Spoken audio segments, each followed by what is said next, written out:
All right. We are live on the Good hardcover evening. comic. Late night YT, LT on the YT with the THC. Yep. So obviously tonight we have a third guest.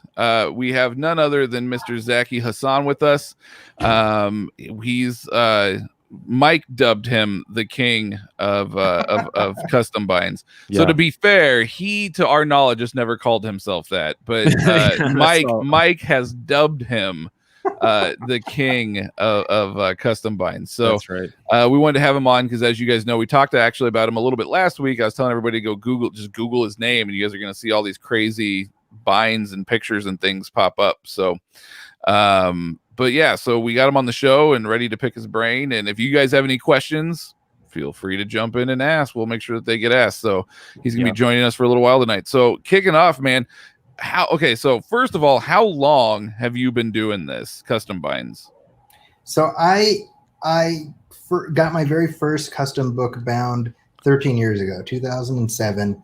It was shortly after my first kid was born, and it was just I had been, I was bind curious, you might say, for a couple of years because people post their pictures in various forums, and you're kind of like, oh wow, look at that, and it's, I'll tell you, getting the first book that you send out to do is always the hardest, because you're like, what am I doing? I'm ruining my books. What am I doing here? And then, honest to God, I always tell people this. People are like, I should do that. I'm like, once you start, it is very, very, very difficult to stop. And I'm like, you got to know that going in. This thing, it gets its claws into you. So 13 years on, I don't even know how many books I've bound at this point. How many do you think you have in your collection currently? Because obviously we know that you've parted with some over the years, but how many do you think you have in your collection currently? I have several hundred. Oh, Jesus. Wow. Yeah. And the wife is all supportive of this? And no, not at all. Yeah. Yeah. As it happens, it's very funny, because I was just earlier today, I was prepping my next project.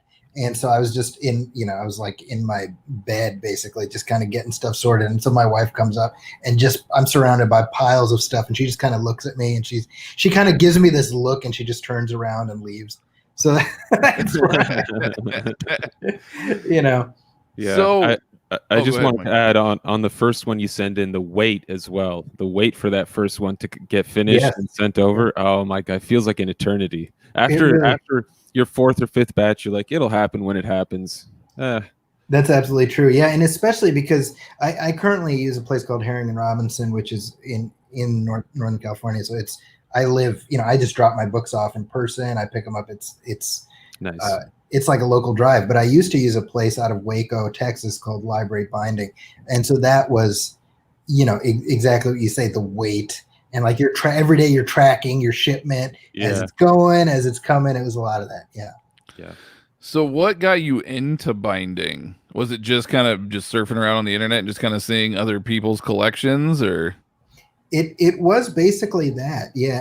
And what appealed to me, and what still appeals to me about it, is when you have a collection of individual comics and you got them bagged and boarded and boxed, it becomes a burden to actually read those comics. Mm-hmm. Like it's a thing that you own and it's packed away, and that's fine.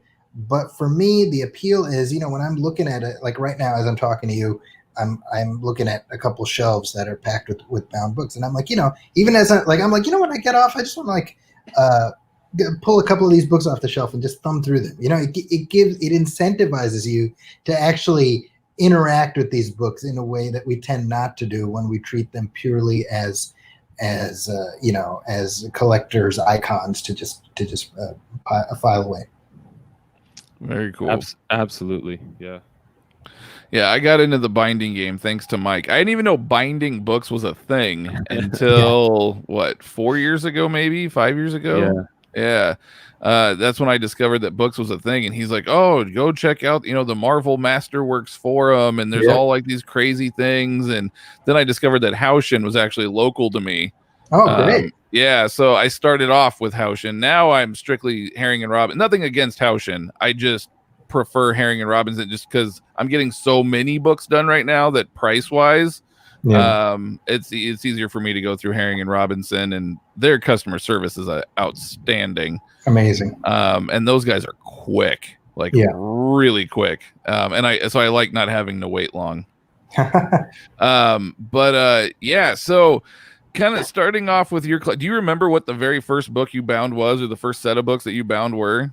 Yes. Yeah. I sent in 2 individual books. One was Orion, the Walt Simonson Orion series from, I think it was the late 90s. And that's a perfect like starter book for binding, because it's a complete run, 25 issues in and of itself. And, you know, you're not locked into like creating a big library. You got the one thing.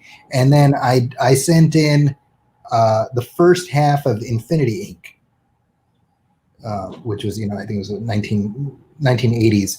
And that was something, that was a mistake in hindsight, where I was like, I'll do the first half and then I'll send the second half. And when I sent in the second half, the books didn't match precisely. They weren't lined up. There you go. Hey, look at that. Yeah, there we go. Mike found them. Look at that. Yeah. Those are my very first 2. That's what popped my cherry. And I don't own those anymore. I sold those, but that's what got things started for me. Yeah. Very cool. So have you been into comics like your whole life? Was that something you came into later? Yeah, man.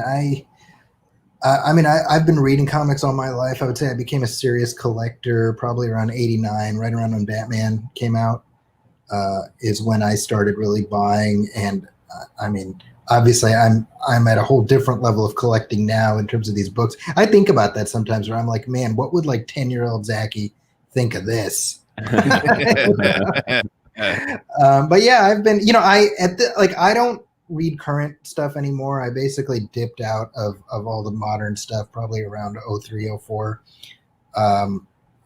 And so at this point, my collecting is purely archival, specifically 70s through the early to mid 2000s.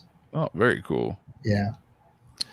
Yeah, I was gonna say, when I was first starting to learn about custom binding, like Matt said, I came across this Marvel Masterworks Uncollected Edition forum, and your books were actually the ones that really blew me away, because you had all these fancy stamps.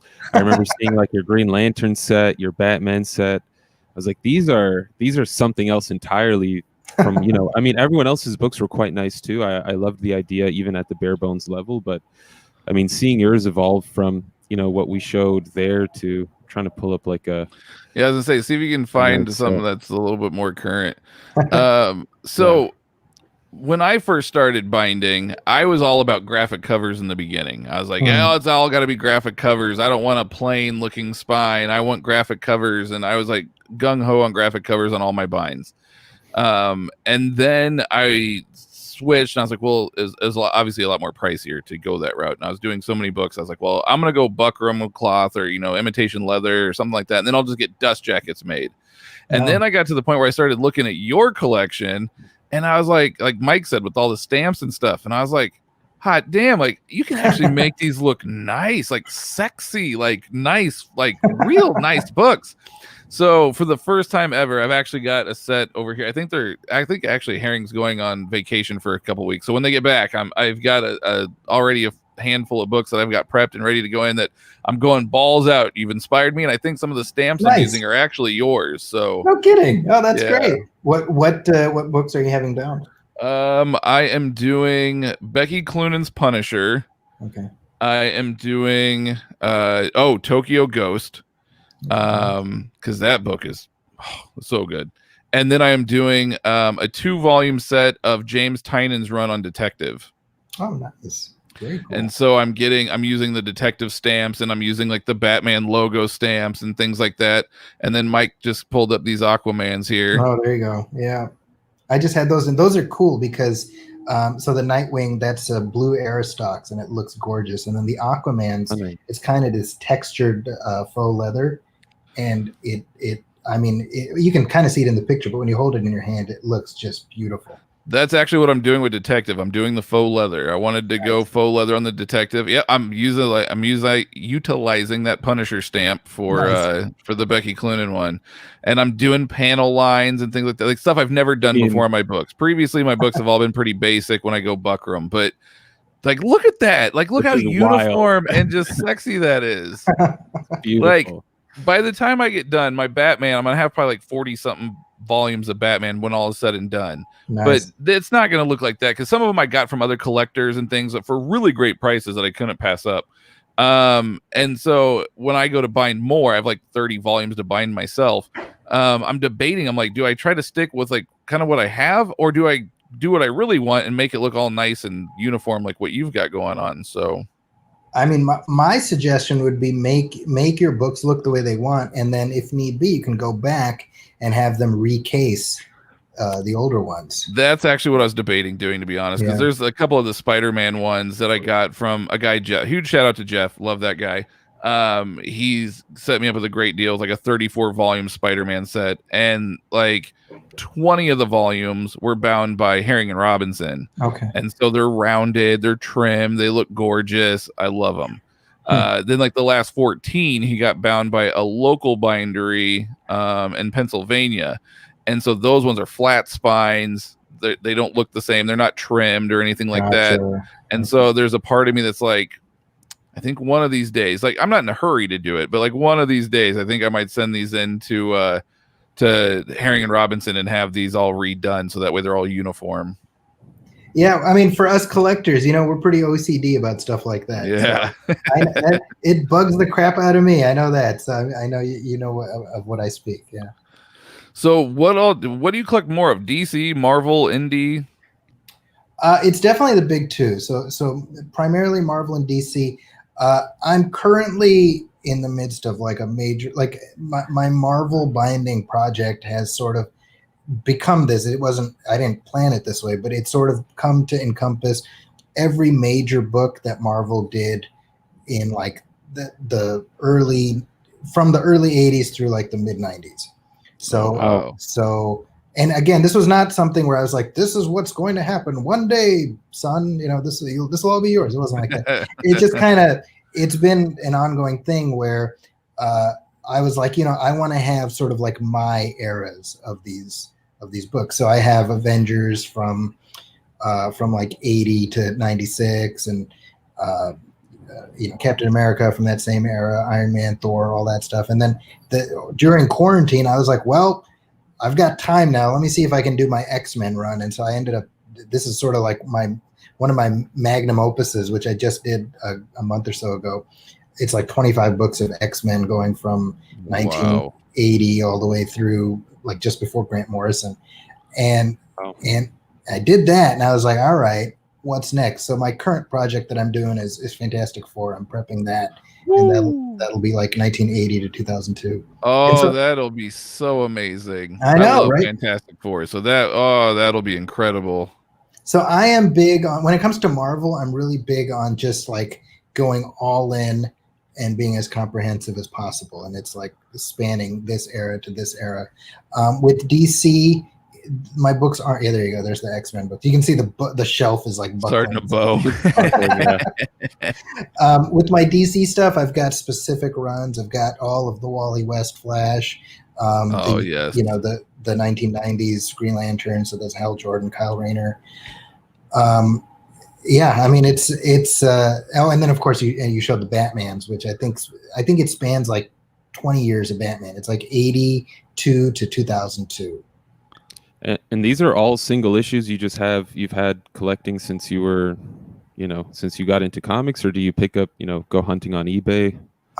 So a little bit of both. Definitely when I started, it was more working off the collection I already had. But obviously, as we move into more recent stuff, it's just I look on eBay for deals. I have like a weird OCD thing where whenever possible, I want to include the original issue as opposed to a reprint. Yeah. Now that I'm not crazy, so like Spider-Man 300 or something, first appearance of Venom, I'm like, okay, reprint will do.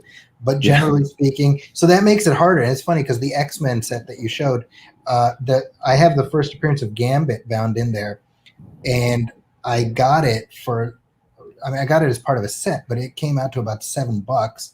Reason being, it's signed by Chris Claremont, which weirdly makes it worth less. Go figure. Yeah, yeah. That's something that always, whenever you talk about custom binding, people's eyes are like, you take an X-Acto knife to what does that even? I mean, that's what I personally do to cut out ads. Okay. So people are like, you take an X-Acto knife to your book? Like, have you lost it, man? What's going? What are you talking about? Yeah. Yes. So how do you go about when you're mapping, do you do all of like the tie? Because obviously, as we know, the big two are huge in the tie-ins and crossovers and all sorts of other stuff. Yeah. So when you're mapping, do you include all of that? Like, are you OCD about that as well? Do you just focus on just the main title itself and not so much the tie-ins? So I have a weird logic in my head where if I'm doing the main book that's part of like a line. So for example, let's say Batman. If I'm doing a Batman bind, then I include all the parts of the tie-ins, no matter what book they appear in. Okay. So for example, No Man's Land. Well, yeah, everything. Yeah. Nightwing, Robin, Cat, you name it, it all goes in. Yep. Now, if I'm doing Nightwing, I only include issues of Nightwing. Okay. So that's like my weird math. So with X-Men, I went through this and I wanted to ram my head into drywall because some of these crossovers are just ridiculous, right? Mm-hmm. And so I was like, all right, well, in for a penny, in for a pound, So my X-Men set, it's pretty expansive. On the other hand, I've done X Factor, I've done Wolverine, and only those that specific title. Very cool. I'm kind of sort of doing the same thing, like the Batman, the Green Lantern, which I just wrapped up, and then the Spider-Man. They're all like have all the tie-ins, all the whatever, and then I have other books where it's just strictly just that main run. I don't have any of the tie-ins. So,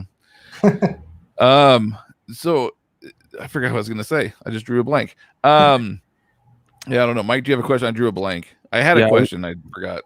I was just going to say, just listening to you guys talk, it seems like, I don't know, because I was always big into custom binds, but it seems like Matt's become more of a Puritan than I have in terms of custom binding. I'm throwing like trade paperbacks together, whatever I can do, because that was my question. I'm up in Canada, so I mean everything's quite a little bit more expensive, just a little bit.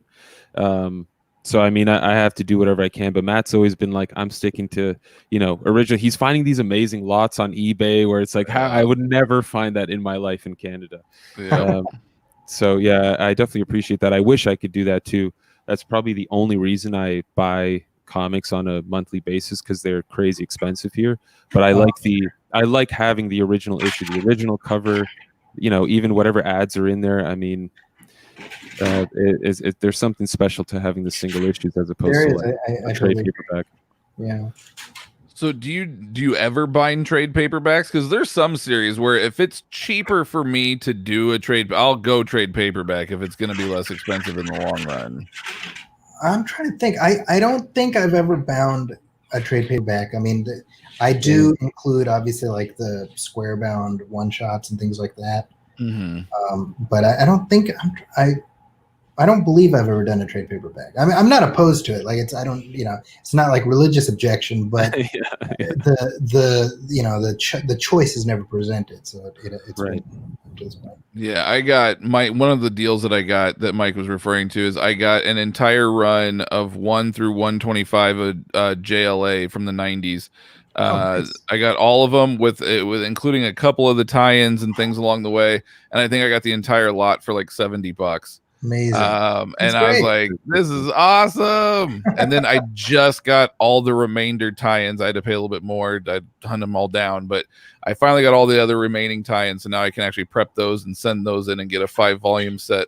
That is on my list. JLA, the Morrison series up through the end that's one of these days. I have all those issues. It's just one of these. I gotta prep it. Yeah.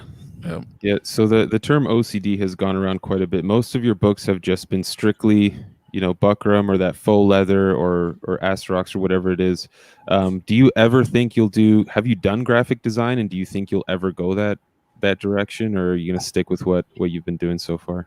I think at this point, only because Herring Robinson does not do graphic covers. Yeah. I wouldn't do it, only because I don't see myself going to any other bindery. Sure.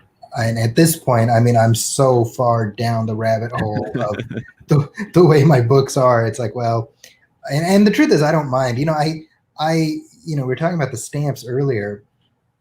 The realization I had when I started is, you showed those bare bones books that I did at the very, very beginning, and they look fine. There's nothing wrong with them. But once I got a stamp made and I looked at how it looks, I was like, you know what? Yeah. I'd rather pay a little bit extra to have the book look exactly the way I want it. Yep. Knowing that I know I will make that money back if I choose to sell this book. That's true. You're making a better looking product that somebody will pay that much more to buy. So that is very true. How many stamps do you think you've had made for Herring and Robinson? Oh my gosh. I mean, yeah. Well, it's funny because Library Binding, who I worked with originally, and if I'm not mistaken, Houchin bought them out. They bought out all their assets and everything, because they had contacted me about possibly doing books with them, and at that time I was kind of in between binders. But the folks at Library Binding, they sent back all my stamps to me before they got bought out. So I had them all, and then when I hooked up with Herring and Robinson, I was like, I got all these stamps here. If you guys want them, just like keep them there, and then other people can use them too. So I had a bunch already there, and then I've been using Herring and Robinson since 2011. So I don't even know how many I've done since then with them. Quite a few. Wow, yeah. Yeah. For those that don't know, what is because actually right now, David Robinson and I, we're in the process right now of getting a stamp made. We're splitting the cost because we're gonna share. We're each binding Secret 6. Okay. So we're getting a Secret 6 stamp made. But for those that don't know, what is the average cost to get a stamp made? My understanding is it's actually gone up because it was a time when you were looking at about $25-$30 to have a stamp made. And my last conversation with the folks at H&R, it's like almost double that now. Yeah. So that's why I'm a little bit more gun shy, and I'm a little bit more like telling people, hey, if you want to like split this, we can make it a little bit easier. But again, even still, the problem is like once you've established, well, this is what you're doing, well, you're kind of stuck now, as far as having stamps made, So like for my Marvel books, like I have a very specific format that I follow. And I'm pretty much stuck with that. Yeah, you're showing the Robin. Like that was a stamp I had made at the old place. That was for Library Binding. It's a gigantic difference from just having Robin and yeah, exactly. It looks so much cleaner, and that's really attractive. Yeah, David and I are splitting the cost, and I think it's going to run us around like $35 each or something like that. I mean, that's like more natural, Yeah, when you're splitting, it wasn't bad. He was talking about how he wanted to get a stamp made, and I was like, well, I'm binding Secret 6 as well, dude. I was like, I will split the cost with you.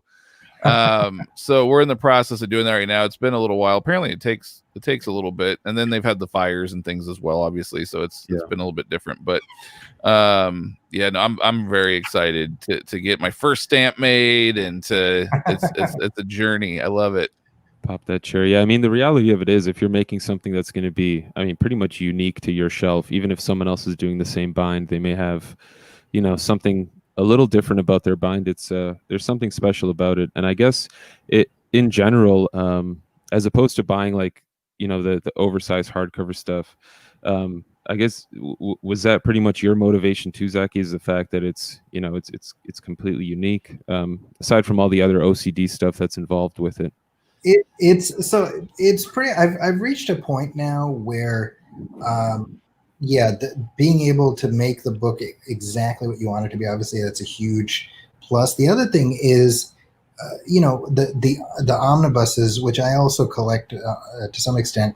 I just find that they're unwieldy in terms of the size and what they include, and that's like bothersome to me, to the point where I'm like, I'd just rather do my own books. And, and so with rare exceptions, I mean, I had a complete set bound of Master of Kung Fu. Oh, nice. And this, I did this when like there was no plan to reprint it or anything, certainly no movie. And so I got all those relatively cheap, and I was able to sell that set for over $1,000. Yeah, that makes sense. You know, that's pretty good. I kind of wish I'd held on to it, because now that they got the movie coming out, I probably could have gotten even more. But I got enough money to buy the 4 omnibuses, and I had plenty left over. So that's one of those rare exceptions. I'm like, I'll take the Omni. But generally speaking, I like having the original issues. Yeah. Very cool. When you do your books, do you also do like headbands and tailbands? Do you do ribbon bookmarks? I did head and tail bands and ribbons in the very, very beginning, and then I stopped. And I just, certainly with the head and tail bands is something I thought about, like, oh, maybe that might have been something worth doing, but at this point I've done so many without that. Gotcha. You know? Yeah, I'm a sucker for those ribbon bookmarks. Yeah, I don't know. I love them, and it's just so nice because like then I'm not searching for a bookmark or a scrap piece of paper or something else. You know, like it's awesome. I just have it right there. But yeah, so you had mentioned, I guess you stopped at 03. So you haven't read anything published basically after 2003? I mean, I say that kind of roughly, and I'm using 03 as a rough point of demarcation, because that's when I moved to California from Chicago, and that's when I got married, and so kind of my comic time. But I would say, in terms of Marvel, I basically dropped out around 03, other than like I stuck with Captain America through the Brubaker run. Right. Spider-Man I stuck with through, in fact my last issue was like the One More Day, like when they undid the marriage. And that's where I was like, okay, I'm done with this. And with DC, I would say around 1 year later is when I dropped off. So between, when was 1 year later? Like 06, something like that, 05. So thereabouts. Mm-hmm. So, but definitely my fondness is for the era I grew up with. So we're talking mid 80s to mid to late 90s is like my sweet spot. Gotcha. I was just gonna say, like, with modern comics, it seems like you're a fan of mapping things because it's, I mean, it is fun. I definitely enjoy it too. This is like a pretty good time to be trying to map things, because I mean, especially things like the X-Men titles, they're all over the place, and trying to connect those dots is is quite a ride right now. My X-Men run, I specifically set my end point as being just before Grant Morrison came on. You break my heart. and it's not because I don't like Morrison. I have that book, that run collected in omnibus, but I'll tell you why. It's because I was going back and forth, like with my X-Men books. I'm like X-Men Uncanny, X-Men Uncanny, and I remember Uncanny X-Men at the same time Morrison was doing it was just awful. Mm-hmm, mm-hmm. And I was like, there's no way I'd want to be going back and forth. So I'm like, let's set this as an arbitrary endpoint, and then we got the Morrison book, and that's all pretty. And the one exception I made with that is I sent off, it's at the bindery right now, it's the Claremont book, Extreme X-Men, that he did right around the same time that Morrison came on. And that book is kind of like whatever, but I'm like, it's Chris Claremont. Are you a Claremont completionist? Because he did like Nightcrawler a handful of years ago, I think. I am, but I'm setting Extreme X-Men as the arbitrary endpoint. Because he came back to Uncanny for a little while, and it's all over the place. Yeah. Awesome. Well, it looks like we had a couple questions in here, if you don't mind. If anybody else has any questions for him, please speak up. We're gonna start getting through them here. He said he's got about another 30 minutes or so with us, so we want to make sure you guys get your questions in if you guys have anything. So let's throw them up here. Jesus, Mr. Hasan, your custom bind collection is amazing. Do you design everything about them, or does the binding place, or is it a collaboration? Thank you, Jesus. That's a great question. So, generally speaking, the way I do it is I will take the binding slip, the binding form that is available on their website, and I take that into Microsoft Office, and I use that as a template to essentially lay my specific look of the book on. So I will import the graphics and everything. I make it look exactly as I want it. And then when I take the books and I print out the form and I take it with them. And the nice thing about having the place local is I'm able to do something which people who mail stuff in aren't necessarily able to, is I'm able to say, hey, can you show me what kind of fonts you have that look like this? Can you give me a couple different options? And they show me different stuff. I'm like, oh, you know what? I have this on the form, but if you could put that would be better. Things like that. Right. So it ends up being a much more collaborative process. And it's reached a point where those guys know me very well. And so they have a sense of what my books look like. So I'm able to be like, make it look like the other ones. And they're able to do that. Man, you just made me want to up my game. I was over here like chicken scratching and drawing on the spine, like on the form, of like trying to like trying to draw like a really shitty logo and then writing like stamp here. But now I want to go in and actually design this. I think I'm going to do that, Mike, with these 4 that I've got prepped. I think I'm going to go back in and redo it and then print them out like that. That's genius. Yeah. I mean, I've typically done mine on Photoshop, but I've done, I think, like 10 batches of a dozen books at this point, and they don't even know who I am when I walk in. And I drive there too. But I mean, I get it. They got universities and stuff. So, yeah, that's great. I mean, that's a huge bonus. I think, Matt, when you were going to Omaha bound, I mean, you got pretty tight with the folks over there. Yeah, right? Yeah. Tim and David Banks, both Tim Benson and David Banks, they knew me pretty good because we were local, and so I was able to actually go in.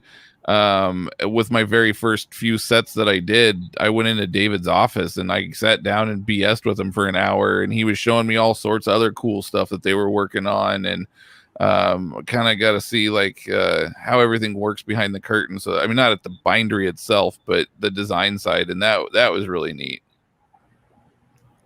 Yeah, being local has its advantages. Yeah, and I mean, we're coming up on 9 years that I've been going to the same place. So there's sort of a shorthand that we've developed, which is nice.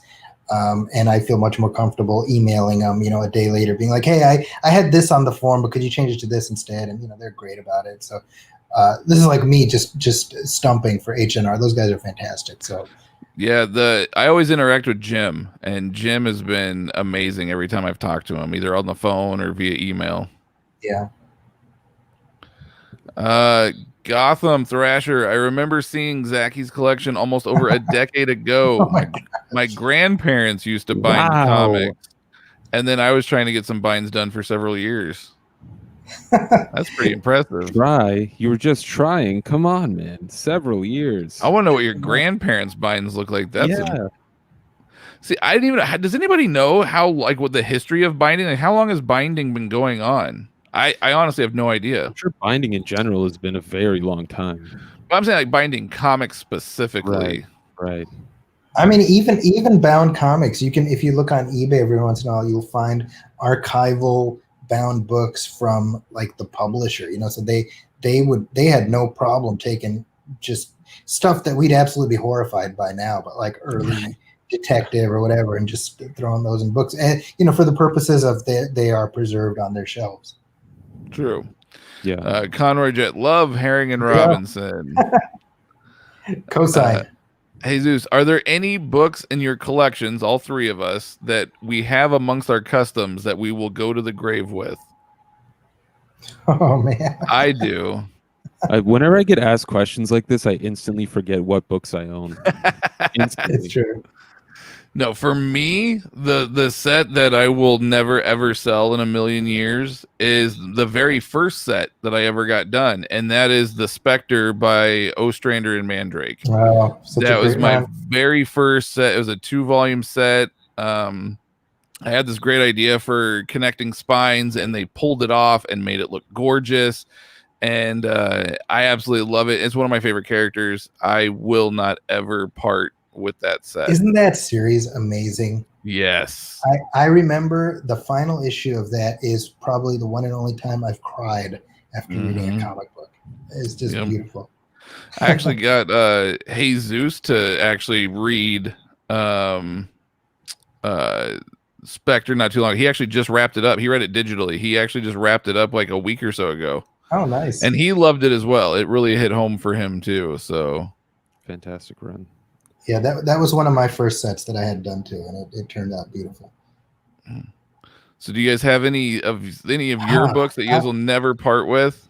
You know, what I would say is forever is a long time. So certainly the majority of mine I would not want to part with, but I also know that a lot of these books could be the difference between my kids going to college and not. So if it came down to that, I'd gladly part ways with them. You know, if it ever came down to that, but hopefully it would. Yeah, I mean, I feel kind of bad now for my books. I mean, they're inanimate objects, but I just realized, I guess I would sell any of these. The books I wouldn't sell are the ones I haven't had custom bound, which is like Animal Man by Grant Morrison, All-Star Superman. I mean, these are just stories that I cherish, but none of them are custom bound. So my bad, I guess. You would sell. If it came down to it, you would sell any of your customs. Yeah. There's not one custom that you would keep. I know, it's terrible. You're a single guy too. It's not even like you can't even say like, oh, if my kids were going. You don't even have kids right now, so you can't even say that as an excuse. You don't know. You have nothing. You don't know. Yeah, there might be some little Mikeys floating around, but man, I've got alimony payment. No. Yeah, I don't know. I mean, I've got great stuff, but none of it's really pulling at my heartstrings right now. I'm feeling cold-blooded tonight, man. Oh, sir. I'm sorry. What was your first? Okay, here's a question for you guys. What was your first binds ever? I don't know if I asked that, but I know I didn't ask Mike, but I don't remember if I asked Zaki. Yeah, we did ask Zaki. We did ask that one. Mike, what was your first bind ever? My first binds were Thor, God of Thunder by Jason Aaron. That was your first? Yeah. Oh, wow. Me and Thor. Yeah, it was a big one. I think that and Superior Spider-Man. Those were my first two at the same time. Yeah. Great Very night. Cool. No, it was a good set. Yeah, I let go of that Superior Spider-Man, but I regret it deeply now because I wish I could reread it. Probably the only Spider-Man I've really enjoyed immensely. Huh. But I guess I'm just one of those young people. Yeah. Yeah, Superior is a solid one.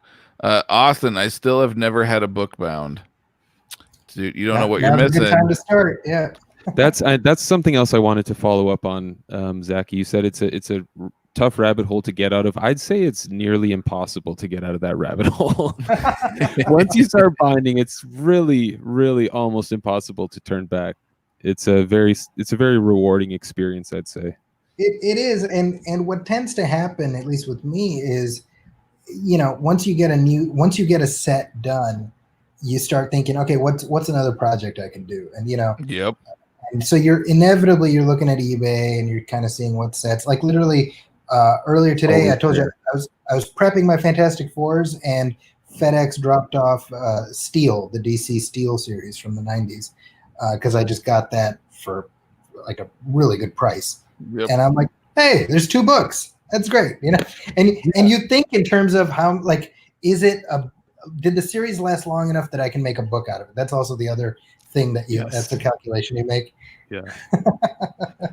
And as being someone who collects monthly, that's always the biggest gamble. You're like, is this, you know, the big 2 cancel series pretty quickly now. Is this going to be large enough for a bind? That's right. Yeah.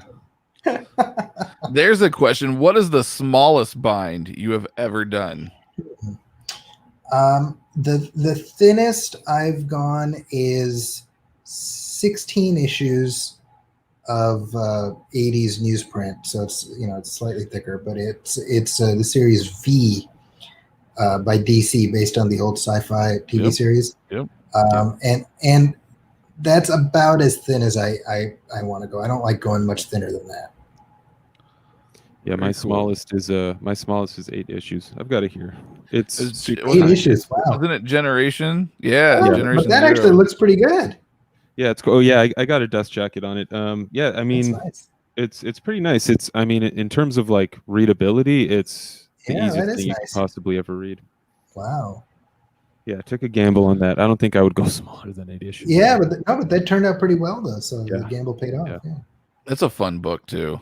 Yeah, definitely. Ribbon bookmarks are the shit. Someone love them ribbons. There you go. Here we go. Star Trooper, where can we see this collection? I guess I can post a link. I guess I mean, I don't think there'd be a reason you would mind. No.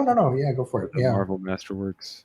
Yeah, there and then I also do it on Twitter. But yeah, I think what's on Masterworks forum is probably more expansive. There's a few dead links in there because it's just stuff that I've sold or whatever. But all the recent stuff is on there. Yeah.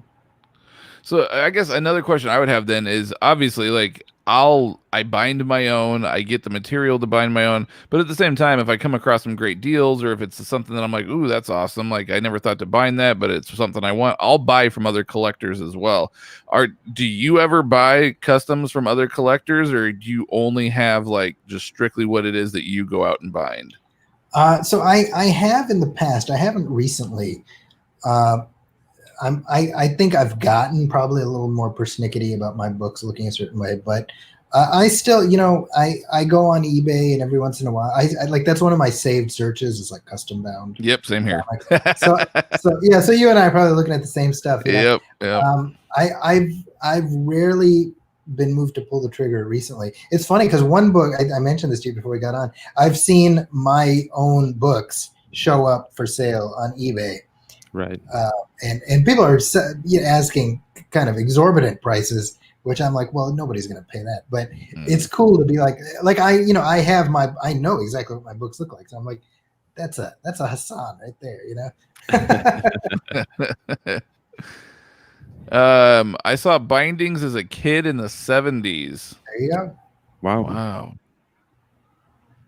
Let's see. Gautham says, well, I know DC always used to do it since 1935, and periodicals have been bound for hundreds. That's just crazy. I never heard of like growing up. Everything was floppies, and you bagged and boarded them, and you put them in, short boxes or long boxes, and they sat in your closet or your attic, or I've never heard of people binding until like 5 years ago. Mike said something about it, and I go, what are you talking about? And he goes, dude, you can do whatever you want with them. It's crazy. And I was like, I blame Mike for all of my I've always been into comics. I've been the drug dealer. Yeah, Mike got me into omnis, hardcovers, and custom binds, because before I only collected singles or like trade paperbacks. I never got into this whole new world. I didn't even know it existed. I was blind to it until it's exciting. Jesus, love the Spectre. I also got teary-eyed on that last issue. Do you custom bind singles, soft books, or both? He kind of touched base on this earlier. You had said that you primarily do singles. I'm a mix of whichever I can get the best deal on personally. Yeah, likewise.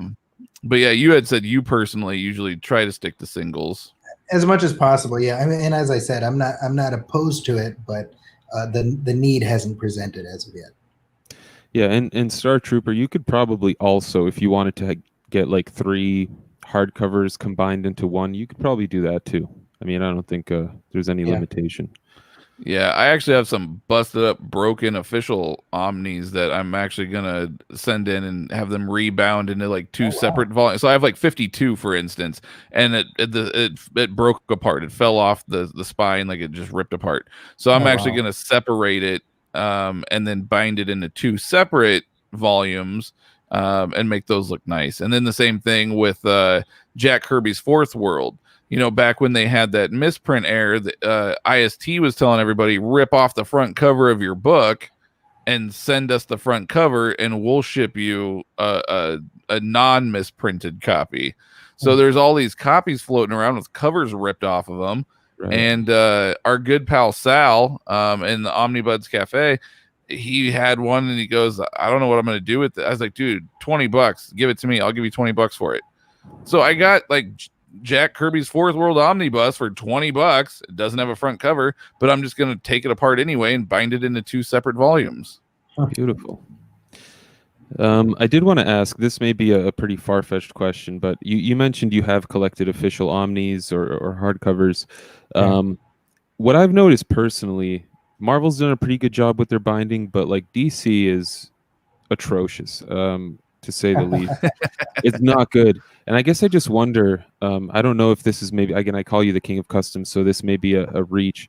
I don't know if you have insider information like this, but I guess, do you think it's just the fact that they have to mass produce these things that the binding quality takes a dip? Because like any custom bind I've had, there's no decrease in quality in the binding that I've noticed. I mean, some of these new books, brand new, you'll open them and the binding's coming apart.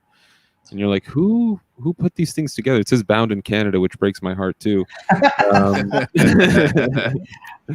wonder that myself. I don't have an answer, but yeah, I know exactly what you're talking about, and I think there's a discernible qualitative difference between Marvel omnibuses and DC, and it drives them bananas. The other thing is DC goes all in on just making their books like huge. as huge, right? Yeah. And I mean, it's 1,600 pages. I mean, ridiculous. You know, the Kirby Fourth World Omnibus is as a book, it's terrible. I mean, as an instrument of death, it's very effective.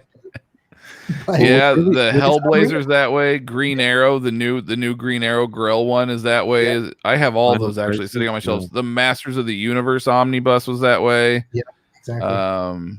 But what's very interesting, in Zaki, I don't know if you've seen this book, Big Damn Sin City. Have you ever held that in your hands?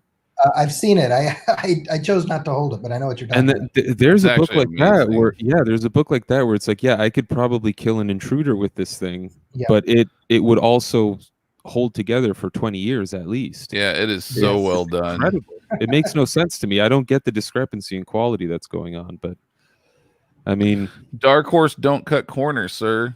Yeah, fair enough. Yeah, I mean, I think DC is slightly newer to the. I mean, at this point, they've been doing it for a while, but I mean, Marvel had a good 6, 7, 8 years producing their omnibuses before DC jumped in, so maybe that accounts for part of it. I mean, we've seen the first Marvel omnibus was Fantastic Four, and that was when the first movie came out, so whenever that was, 05, I think. So 15 years, right? And so we've seen over 15 years a lot of changes in how Marvel puts out their omnibuses. Some are better, some are worse. I'm not getting into that, but on the whole, their current omnis are still pretty good. You know, right? With rare exceptions, they don't create these mammoth things that are unreadable. Right. Agreed. DC, yeah.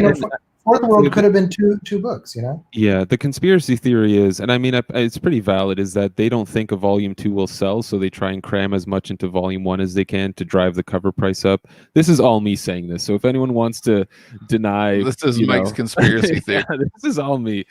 I mean, we saw that with Green Arrow.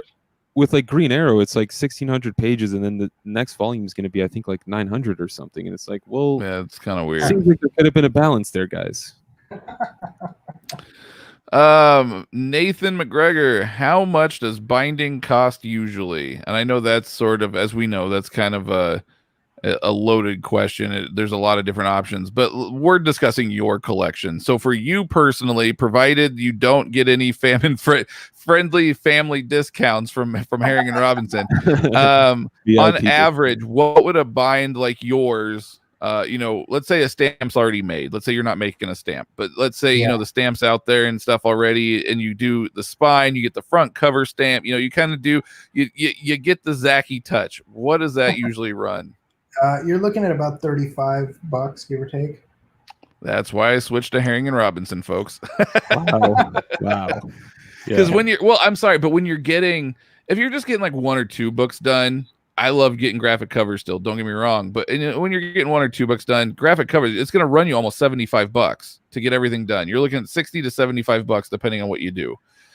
It's expensive, like especially when you're doing multiple books. So like when you're doing, like you, Zach, you have hundreds. I'm working on at least another 20 volumes of Spider-Man and another 40 volumes of Batman. That adds up. So go to Herring and Robinson. You can get 2 or 3 of them for that price. And they're going to look good. Yeah, no, they look very good. It's actually what kind of prompted me, because before I was like, I'll just do this, and then I'll just get dust jackets made, and we'll just call it good. And then I saw yours, and I was like, no, I gotta up my game here. Oh no. Yeah, level up time. So this next edition is the addiction is all you, Zaki. It's not me this time. It's not me. Okay, I finally get a free pass. Yeah. Luckily, this edition isn't quite as expensive though. I'm going down in cost, but up in sexy. See, so it worked. Yeah. Out. That's the key to life. Yeah, I'm not starting. I will fall so hard down that rabbit hole. Yeah. I tell my wife that, well, it's either this or hookers and blow, and I figured this is cheaper. That's true. Very true. That's a perfect line. Our good friend Christoph. I hate you guys. I've just ordered near half of Garth Ennis. For those that don't know, he is currently collecting everything Garth Ennis. He wants anything and everything made that Garth Ennis has written. So he just ordered near half of Garth Ennis in official hardcovers. Now I want to sell them before they even get delivered to buy all singles and put up a collection like this Robin set. You're inspiring people. This Robin set, I need to tell you, I had actually had that set done previously by Library Binding, and I sold it. And I did okay, but I regretted it so much that I made it my mission to reacquire that set and get it back.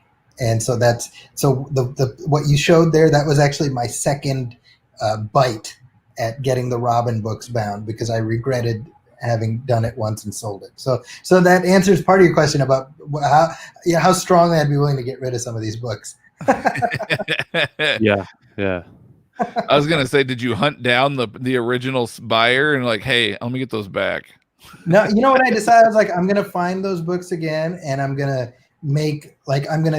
make tweaks to my original map, and I'm gonna make it a little bit more expansive. There you go. Yeah. Greg, I personally have never heard of custom binding until I started watching this channel. That's You're awesome.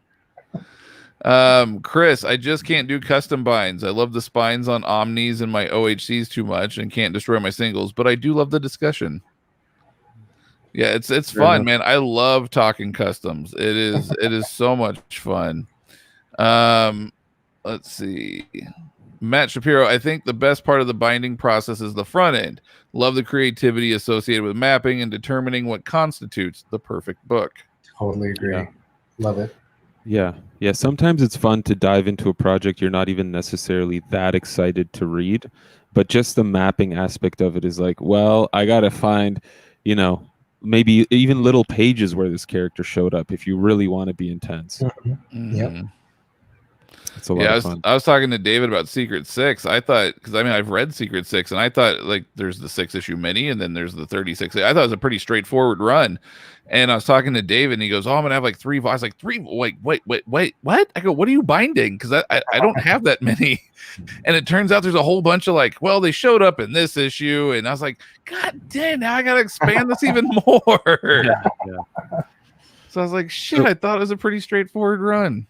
A fun thing that Matt and I got to experience, and I wonder if you've gotten to experience this yourself, Zaki, is like one time Matt and I we met up. I live in Canada, like I've mentioned multiple times, and Matt lives in the States. So we've met up, and I've traveled to the States, and we've gone to Comic Cons together. And so, for example, Brian Azzarello had a run on Wonder Woman, and we brought a single custom bind to him, collecting the whole run, and his eyes lit up. He was super excited. He's like, "Wow, I don't see this every day. Like, this is crazy. You guys put my comics into your own, like a custom hardcover." Is that something you've had the experience of, witnessing as a creator, seeing your books? Oh, it's so great. Yeah, I've had so many great experiences. A couple of years ago, I had Jeff Johns sign my Flash books. He was doing a signing at a store here, so it wasn't like a big con, and so he really had a chance to flip through them and really go nuts. And then Mark Waid signed my Flash books. Dude. Yeah, and so seeing, and I got to tell Mark Waid like this is how much your Flash run means to me. Like, this is, I want it preserved. I got Herb Trimpe to sign my G.I. Joe Volume 1, which is, especially now that he's gone now, so it means that much more. And Eric Larson signed my Spidey book, and he actually sketched Spider-Man in it. Wow, that's cool. And without exception, there's always that, and they take it and they kind of they hold it up, they kind of thumb through it. They're kind of like, what else is in here? I love looking at them as they look at this, this preservation of their work. Right. Yeah, I remember also it was like the following year, I had a Ghost Rider custom bind that I took from the 90s, the Danny Ketch stuff. And nice. I'm gonna redo it though. Like you said, I want to remap it and things. But I took it in and Jimmy Palmiotti was there and he did a lot of like the inks and the colors and stuff on it.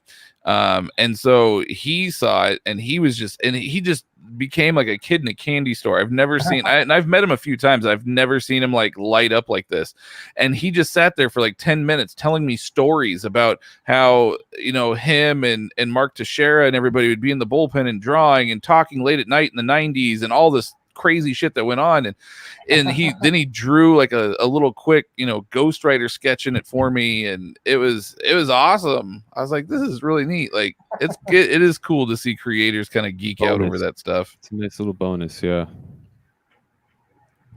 Yeah. Except for when we had the one bad experience I had was when I had that Jai Lee Captain America, that one. And I was like, hey man, like check this out. And he wasn't as impressed. Oh, no. It was kind of a letdown. But it was kind of a bummer that whole thing. But I'm gonna put him on blast. He wanted $50 to draw Captain America's shield. I mean, it's okay. It's a bit much. It's a bit much.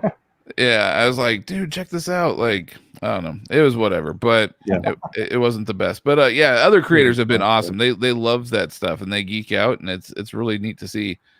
Yeah, Azarello lit up too, because like I remember we were waiting in line and he was just sort of like, yep, next. Like he just didn't really seem like he even wanted to be there. And then I was like, shit, do I show him this book or not? And then like we get there and I kind of like held it. I was like, here. He goes, what's this? And then he started flipping through it and he just lit up. And I was like, oh, this is neat. Yeah. That's a nice feeling. Yeah. It's a unique experience every time. Yep, for sure. But let me see if we have any other questions. I know that was getting time for you. I think that's pretty. I think we got everybody's questions. If anybody has a quick question for Zaki before he heads out, let me know. Otherwise, do you have like a Twitter handle, anything you want to plug, and if people want to follow or check out your stuff? Well, yeah, you could. If anyone wants to reach out to me, I'm on Twitter at Zaki's Corner. That's ZAKIS Corner. And you can. I write for the San Francisco Chronicle, so you can see my movie reviews and things like that there. Oh, very cool.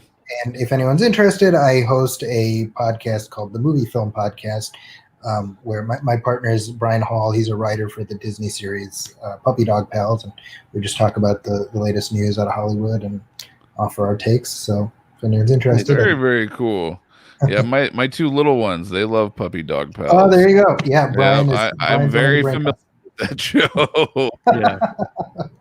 And if anyone's interested, we did post the link to the Marvel Masterworks. I think it's changed to like Tab Talk or something now. But there's a link that we posted in the chat that will take you to page 1 of, I guess, Zaki's thread.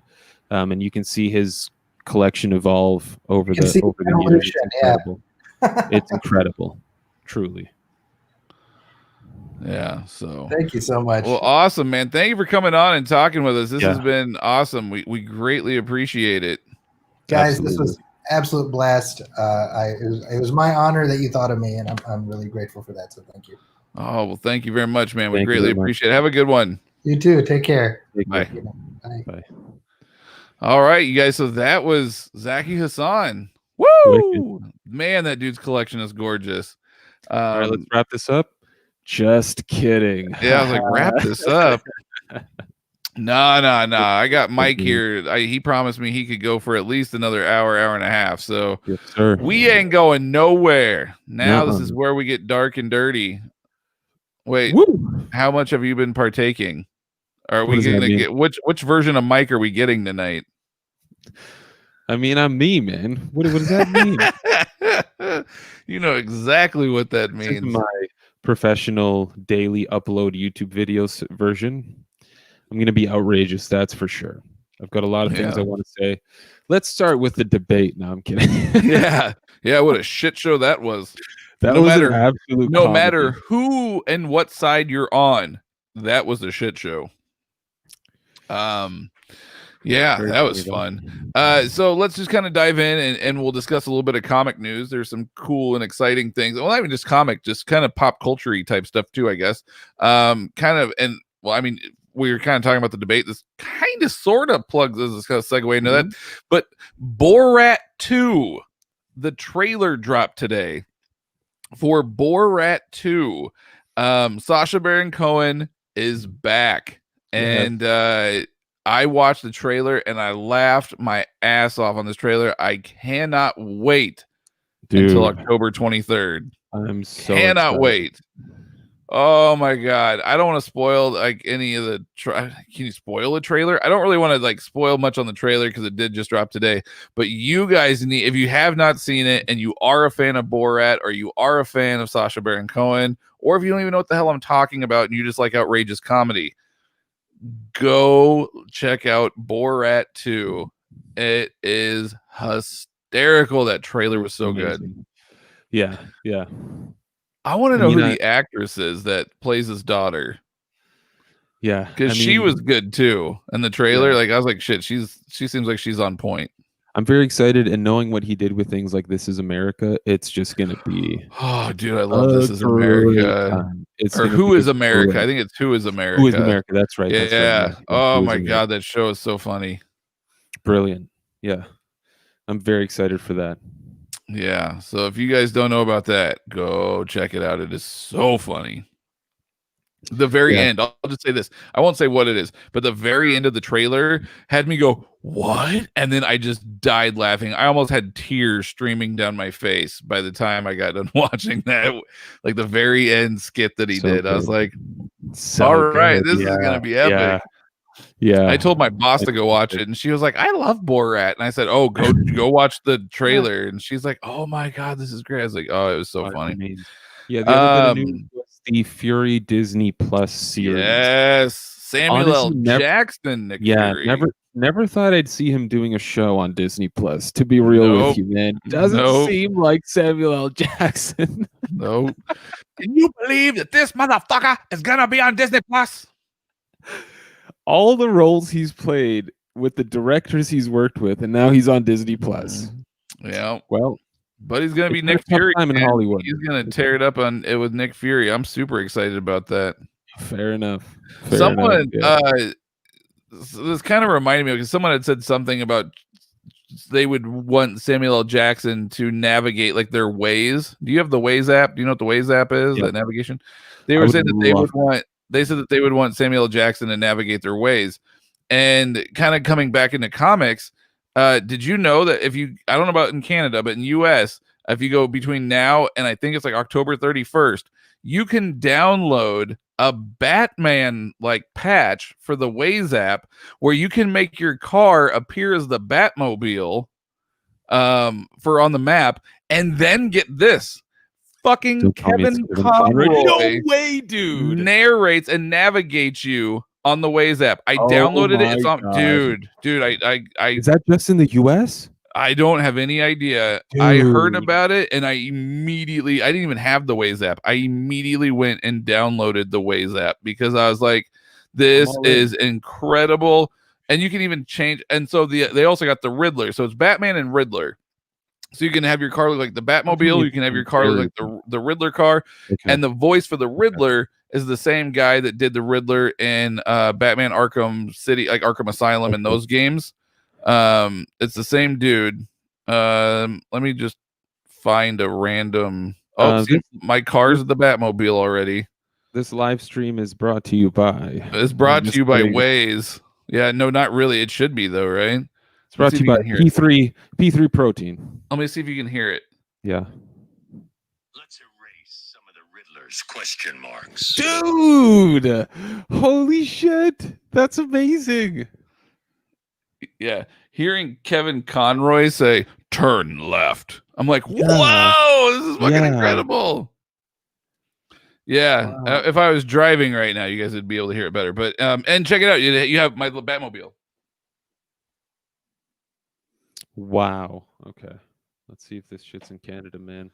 But yeah, it's a download that you can get now to like October 31st or some shit.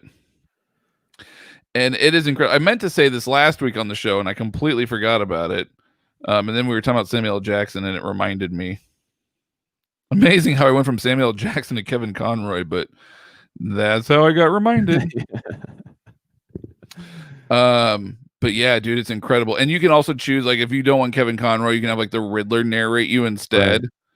And it's beyond cool. It is so cool. I just keep waiting for like a Mark Hamill Joker update. Oh, dude, I'd love a Morgan Freeman update. Oh, let's yeah, dude, that'd be good. Let's get a Michael Caine going. I mean, let's just get all the cool voices out there. Sylvester Stallone, so you have no clue where to turn or what to do. Did you just say turn left? All right. What? Adrian! What? Where the fuck are we? You're just driving in circles. You're on a roundabout, just driving in circles. But anyways, yeah. So back to comics. That was comic related. Fury Show. Yeah, the Fury Show. Yeah. We watched the trailer for WandaVision last week, which looks incredible. I cannot wait. Oh, there was an Easter egg apparently that I missed. Also partly because I don't speak French. In the WandaVision show. So I actually heard this on Fat Man Beyond. Mark Bernardin was actually talking about this, where he said that there's an Easter egg where they zoom in on like a bottle of wine or something like that. Yeah. And the wine, it's in French, but it basically translates to House of M. Ooh, what? Yeah. Ooh, hello. So there's some nice little Easter eggs that they're throwing there for people. And I was like, all right, Marvel's, well, you can. That's impressive shit. All right. Also, in terms of comic news, it looks like The Boys is going to the college years. Yeah. The Boys are getting a spinoff. People. Yeah. They got a season 3 already, and they're now getting a spinoff. There you go. I don't know what the spinoff is going to be. All I know is something about college. It's like The Boys college, superhero college or something like that. Yeah. So I'm not really sure what all it's going to entail, because I don't think Garth Ennis never did anything like that, right? He did like The Boys, and then he's now doing like that Dear Becky, but to my knowledge, there's no other spinoffs, right? Nothing college related that I'm aware of. Yeah, definitely not. I don't know. I guess we'll see, but yeah. I've heard the second season's great. I'm on like episode 4. I think I haven't. I'm getting. Yeah, So next episode drops tomorrow, and then I'll be that episode, and then last week's episode behind. So I'm on 4 or 5, something like that. 5, I think. But yeah, I just haven't had time to watch TV, unfortunately. Yeah. Harley Quinn season 3 has been announced. Ooh. Yeah, so more of that bane. Yeah. We're excited for that. I love Harley Quinn. That shit is great. There was a rumor that you had heard. I don't know, maybe somebody can attest to this or do some fact checking and tell us if this is legit. But you had heard a rumor that Christian Bale is going to be in the Flash multiverse thing that they're doing. Yeah. So we already knew Michael Keaton was involved. We knew Ben Affleck was involved, but now you're hearing that Christian Bale is also going to be involved. Yeah. Next up, yeah. We'll see what happens. I mean, it sounds like maybe they'll be traveling through alternate universes, which would be cool. I'd very much like that. Which reminds me, as long as they get a different actor to play the Flash, someone that can actually run, doesn't look like his legs are broken. Right. And apparently doesn't assault females or some shit. I don't know. I heard about that a while back too. Well, damn. Which I also really need to toss this in there. So this week, Dark Knights, there was a tie-in issue written by James Tynion. It was called Multiverses End. The artwork I think could have been done better, but it was very interesting, very well done in terms of multiverses and the way that goes in the comic universe. Very, very well done. Owlman was involved. Grant Morrison's Multiversity was involved. I don't want to spoil it, but I kind of do. No, I won't spoil it. Was Captain Carrot involved? Yes. Oh shit. Yes, sir. Yes, sir. Oh shit. Yeah. The art is by far the weakest art. Like I wish they could have gotten like Ivan Reyes to do it. Who's the artist? I don't. Damn it. You don't want to give him a shout out? By me. I'll give him a shout out. I mean, he got onto an event, so it's just. I mean, compared to the rest of the event, I mean, we're talking about like Greg Capullo and all these incredible artists. It wasn't bad. It wasn't bad. It was kind of like the whole cyborg change. Juan Gideon. All right, not familiar with that one. Yeah. We can show some artwork here. Yeah, pull it up. Let's share. Because I mean, most of the artwork has just been mind-boggling. Damn it! Now my StreamYard's not working. Nope, it is. I'm just blind. Yeah. Okay. I thought that fixed glaucoma, sir. Why are you blind? Nah. All right. So I mean, not bad. You start getting into the faces here. You're like, all right, well, what's happening? Let's see. Sorry, guys. Oh, I lied. Oh. Ha. And you're like, I mean, I've definitely seen worse. Terrible. We have definitely seen worse. Yeah, but I mean, got that whole cleft chin go. It's like, did you ever watch the show Fairly Odd Parents? Yeah, my kids were fans. And I kind of got that vibe going. I mean, not bad. Again, I can't draw this well, but compared to so Greg. Here's my question. So last week we were actually talking about the death metal, and I was like, well, I'm kind of behind. I was gonna wait, and you're like, dude, they're one a week. I was like, all right, cool. I'm gonna jump on. I'm gonna read this. So I actually went on and I found the death metal reading order, and it actually dates back to like Justice League 27 or some shit. It's like when it starts. Do I need to go back that far? Because I just haven't. Everything gets explained. So where would you recommend for somebody that doesn't necessarily want to go all the way back? Where would you recommend for myself or for others that haven't done the deep dive yet? Where would you recommend starting off with death metal? So in my unprofessional opinion, I've read Grant Morrison's Multiversity, which definitely did give me some additional insight. I've read metal. I've read a bit of Scott Snyder's Justice League run. I wish I hadn't though, because it's not good. I started to read some, and I read like 3 issues where it said to start, and I read like 3 issues, and I was kind of like, I'm not really having fun with this. It's not good. It's not good. That's where I kind of left off. That's why I switched over to Essex County and stuff instead, because I was like, I'm not really having fun with this.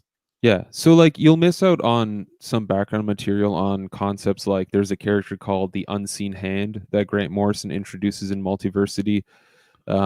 I don't want to spoil anything. It's pretty cool though. It deals with someone who deals in multiverses as opposed to universes or worlds, like the Anti-Monitor, which is insane. Justice League deals with Perpetua. All you need to know is they explain everything in the event within like the first issue. She's basically the person who was like monitoring the multiverse. She was trapped within the source wall. I mean, you don't really need to. You can read death metal. I don't know if you could read just the main series though. I think the tie-ins play. No, I would definitely read the death metal tie-ins. I just wasn't sure because I was going back to like Justice League 27, and I was like, that's cool, like whatever. And I read 3 issues, and I was like, I'm not really having that much fun with this. Yeah, read Dark Knight's Metal, I'd say, is probably the most critical thing, and then you can jump right into death metal. Just because if you don't know who Batman Who Laughs is, you'll be very confused. No, I read Dark Knight's Metal when that all came. I read all that. I mean, it's been a few years, but I've read all that. That's all you need to read. And even then, it's like, as long as you know who the Batmen of the multiverse are, you're fine. Like, that's all you need to know. Everything is pretty much like, here's where we're at now. We're going to tell you what's happened to get the DC universe to this point. Okay. So that it's very well done in that way. I think it's been the most comprehensive event I've read in years. I told you earlier, it's probably one of my most favorite events I've read in years, period, because it's doing so much. It's literally incredibly epic. Like, most events are epic where they involve all these characters, but this is like, we're talking about multiverses within DC being involved in this massive event. It's really something special. Gotcha. Yeah, well, I'll check it out then. So instead, this week I dove into Essex County binged that in a night. That was a really quick read. So this was a kind of a funny story. Maybe there's people out there like me. So I just want to kind of bring this up real quick, just in case there are people out there like me. Essex County, Jeff Lemire, a book that I had heard was really good for years. And I was like, but I look at it and I would read, like, I even sent a picture to Mike. I said, dude, this is the summary of the book. And these are the first few pages of the book, like the art wise. I was like, this does not look entertaining. Like, this does not look good. How are you supposed to sell people when this is your summary? And you even admitted, you were like, yeah, like, it's a hard sell. You just got to read it though. Like, you just got to just read it. Like, don't pay attention to that shit. Just read it. Yeah. And I was like, all right, whatever. I'm going to take your advice and see what's going on here. So I dove in and I read the entire thing. I mean, it's a quick read, but I read the entire thing in like 2 hours. And like, I was texting you throughout as I was finishing arcs and stuff. And I was like texting or messaging you, and I was like, all right, I'm going to be done for the night, but I really hope that this character works out. And then I'd message you like an hour later. Well, I just went ahead and finished it. And that book is absolutely amazing. I totally get the hype. I love Essex County now. I've always liked Jeff Lemire's writing, but I didn't understand the hype behind this. And I read it, and now I do. It is a excellent title. So if anybody is kind of on the fence with it, like I was, where it's like it doesn't look appealing, because it really doesn't. On paper, it does not look appealing. Like you said, you really just have to read it, and just get hooked into this world. And hot damn, it was good. A little bit of a tearjerker, kind of pulled at the heartstrings a little bit, and Jeff Lemire's wizardry ways. Yeah, it's definitely one of those books where you're like, dude, I mean, just trust me. Just trust me, it's good. Yep. It was definitely one of those. And it's a quick read, which also helps because you're very quick read. Yeah, you're flying through the art. And again, it's Jeff Lemire art, which isn't very detailed, but like it fucking works. It just works. I don't know what it is about it. It works because the story is not necessarily very complex either, but it's a very simple story. It's home so hard no matter where you are in life. There's something about it where Jeff Lemire just gets humans to a point where you're like, again, Mike's right, he's a wizard. I just don't get it. Like, he just gets people. Yeah, if I had to try to explain to somebody, like if my best friend was over here and they're like, oh, tell me about Essex County, I would be like, I can't. Like, you're just going to have to pick it up and read it. Like, nothing I'm going to say other than just read it and it's excellent is going to do it any justice. I can't tell you what the book's, it's about a family. I can tell you that. And then you're going to go, what? And it's like, it's a family. Just read the damn book. Their lives and interacting with each other. In a small town. Yeah, it's like, what? I don't know. It's fucking good though. Another book so I had said, I think last week or the week before, that I had tried reading Sweet Tooth. I had read like 5 issues a few years ago. I couldn't get into it. It wasn't that it was bad. It didn't hook me and made me want to read more. So when I finished up with Essex County, you were like, oh, read Roughnecks and I don't remember which the other one was. Royal City. But I can't find I didn't look for Royal City, but Roughnecks I can't find anywhere. I can't find it on Hoopla, I can't find it on Comixology, I can't find it on anything. Wow. So I was like, well, I can't read that, I guess. So I went and started in. I was like, I'm gonna dive back into Sweet Tooth and let's see how this goes. I was like, let's just see how it goes. Now that I'm a little older, I'm a little more mature. I was like, let me see how this goes. And I'm about 12 issues into Sweet Tooth. I'm about done with I'm basically done with like the first deluxe. Because I got them like through Hoopla, and their label is the 3 deluxes. So I'm basically done with the first deluxe. Way better than I remember it being, first of all. I'm thoroughly enjoying it. I was telling Mike, I'm not gonna spoil anything for those that haven't read it either, but I was telling Mike, I was like, this character, and when this happened, I was like, fuck, like that's another book that tugs at your heartstrings. Dude, I was like, I'm really interested to see where this all goes and what happens with Gus. And you were like, you're in for a ride. I was like, let's do it. So that's gonna be I'll probably have it finished by next time we talk. So I'll give my thoughts on it then. But I am enjoying it more now than I did previously. Yeah, I mean, granted, Jeff Lemire's artwork is a hurdle to cross. It's different. It's But you it need- fits the yeah. story. If he if he was drawing a superhero comic, I'd hate it. But he's drawing a creator-owned book where you don't know what the characters are supposed to look like. Maybe that's how they're supposed to look, and it doesn't bother you nearly as much. And as you read the story, you're like, I can't believe this dude wrote and drew this. Like, what a lunatic. And when you look at how, so Roughneck, he wrote and drew as well. Royal City, all him. Essex County, all him. You're like, this guy's kind of a lunatic. Like, I mean, there's something going on here.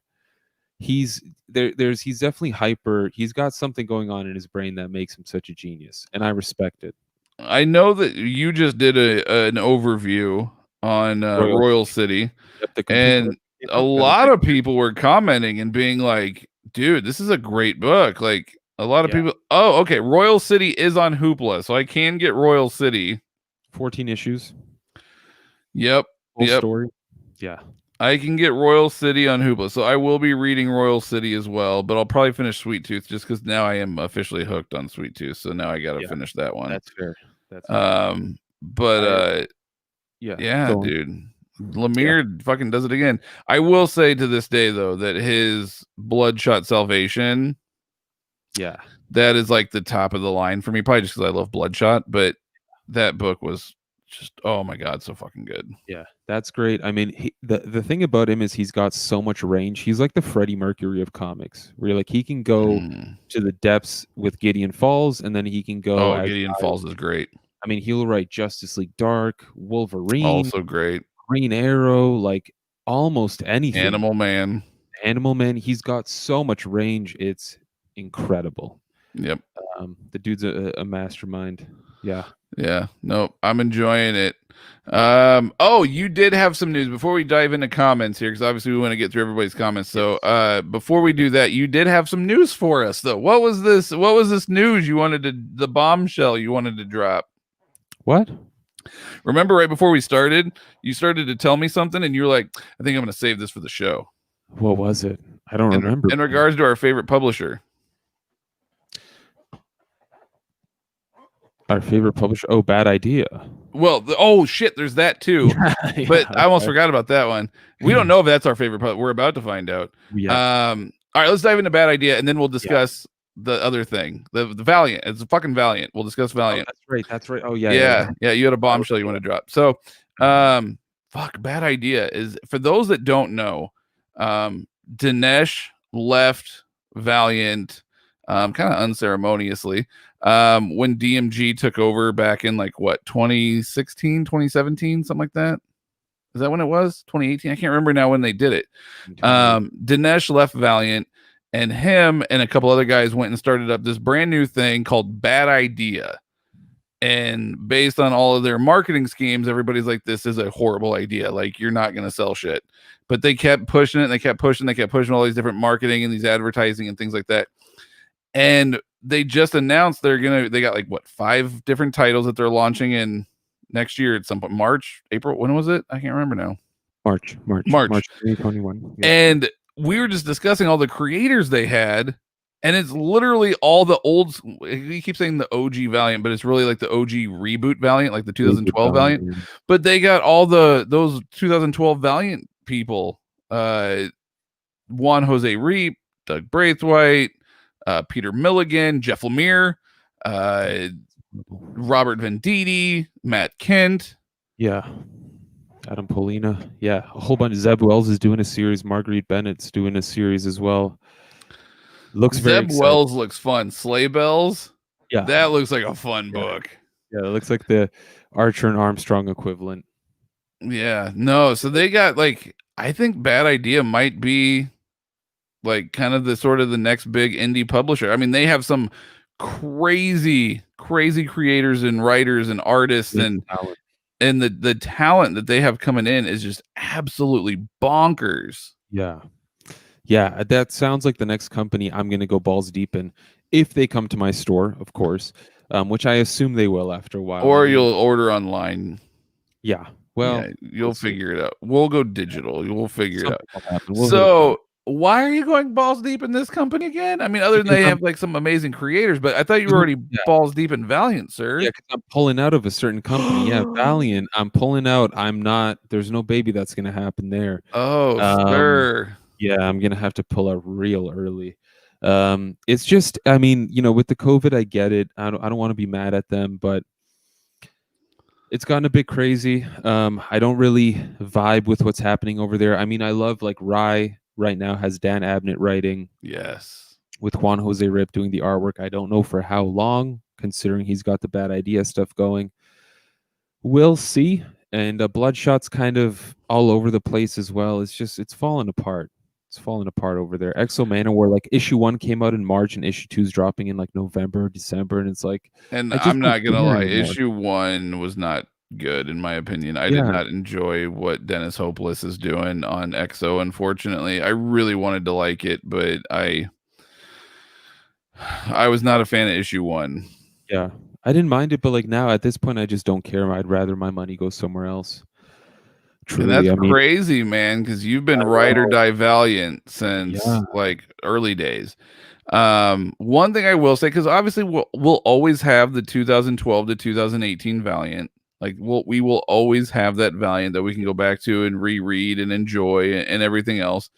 So one other thing about Valiant real quick is that I did hear that they are supposed to be coming out with a line of action figures. Ooh. I don't know what they're going to look like. I don't know if they're like, like the reanimated, like little, like 3-inch plastic things, or if they're going to be like legit, like Marvel Legends style, DC Universe style, action figures. But if they are like legit, like Marvel Legends style action figures, that'd be cool. Sir, I'm going to have a whole bunch of Valiant action figures. But also, how about those statues you showed me, my friend? Ooh, and they're not that expensive. The problem is the company is kind of sketchy. That's why I'm so torn on pre-ordering that Ninjak statue. Yeah. So for those that are interested, there's a company called Silver Fox Collectibles, and apparently over the years they've had several names. And they just like a year and a half ago, they did like this Barakial like Warhammer, like the statue is massive statue. And people had like pre-ordered it and put all this money down for the statue, and then people weren't getting it, and they kept saying, oh, it's coming. Finally, after like 2 or 3 years, it really did show up. Like everybody said that they're stealing their money, but they didn't. Like people actually finally got it. It just took forever. But now they're saying that they have this deal with Valiant, and they have 3 different Valiant statues. They have this Ninjak statue, which is incredible looking. And I want to say it's like $650 for the statue. Like that's it. And it's a good, I don't remember the exact dimensions, but it's a big statue and it is absolutely gorgeous. Then they are doing another Bloodshot statue that is going to be kind of in the same line as this Ninjak statue. And then they have another Bloodshot statue that is called the I don't remember the art style Bloodshot statue. And that one's a little bit more like cartoony and kind of like over the top, like features and things like that. It's not quite as realistic. It's very much more cartoony. But all of them are really well priced. I want to say they're like $600 each, $650, something like that. And they're all available for pre-order right now. I think they're only making $500 for each statue. And I want that Ninjak so freaking bad. But I'm just afraid that they're only asking for down payments right now, so that's not horrible. And obviously, if you go through PayPal or whatever, you'll get your money back, worst case scenario. But I just don't know if I want to order something, get so excited, and then it's supposed to show up in 3 months and it doesn't. You know what I mean? I'm just so paranoid about that. I mean, they have a nice website, man. No, they do, but here's the Ninjak so that we'll pull it up here. And it has different faces, different heads that you can put on. It's incredible. This Ninjak statue, and the thing is massive. It's pretty big. Yeah. I was like, what is going on with your screen here? It's frozen. Trying to hit that next, son. It's not letting me. Damn it. That's stupid because you can't see the whole thing. Yeah, you got to see with the different heads too. He has like one that's like his like legit ninja mask, and then he has one it's almost like a battle damage ninjak. Yeah. It's pretty cool. So just go to silverfoxcollectibles.com and you can see all the different stuff that they offer. It's really cool. So no, I am looking forward to it. I'm debating. Maybe I'll just do it and I'll just pull the trigger, but I just really want that ninjak statue. It looks incredible. Nice. But yeah, so anyways, that was kind of the big news, bad idea, etc. Mike wants to hit the hay pretty soon, so let's get dive into everybody's questions and acknowledge everybody and say what's up. So thank you all for joining. Canadian Invincible Comics, what is up, guys? Cheers. Amazing Asian, what is up, my friend? Jesus, good evening. Thanks. JT, you made your next IST order. Congratulations, my friend. Hopefully it gets picked and scanned somewhat quickly. Yeah. Image One Nation, Mike is the man. I am part and of then he followed it up with Mississauga, we out here. Shit. He just doxed me, man. Oh shit. You were just trying to say you were Canadian, and then he just goes out and puts you on blast. Mississauga. Yeah, I'm out here. Oh, I said it wrong. It's Mississauga. No, it's Mississauga. You were right. Okay. I think Obama said Mississauga once. Oh, Ruben, Cowabunga fam. Let's see. These are some of the questions and things that we had for Zaki earlier, so we'll kind of get through those. Sorry, I'm scrolling. Don't mind me.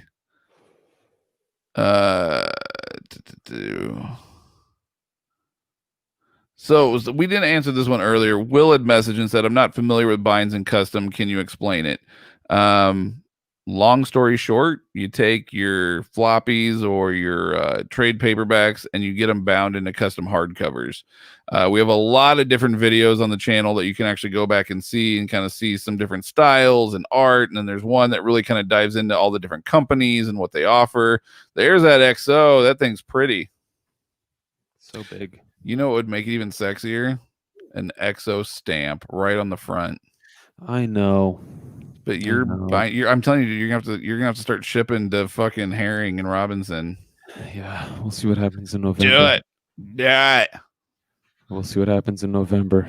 Yeah. Be a crater to the south of Canada. I hope not, but we'll see.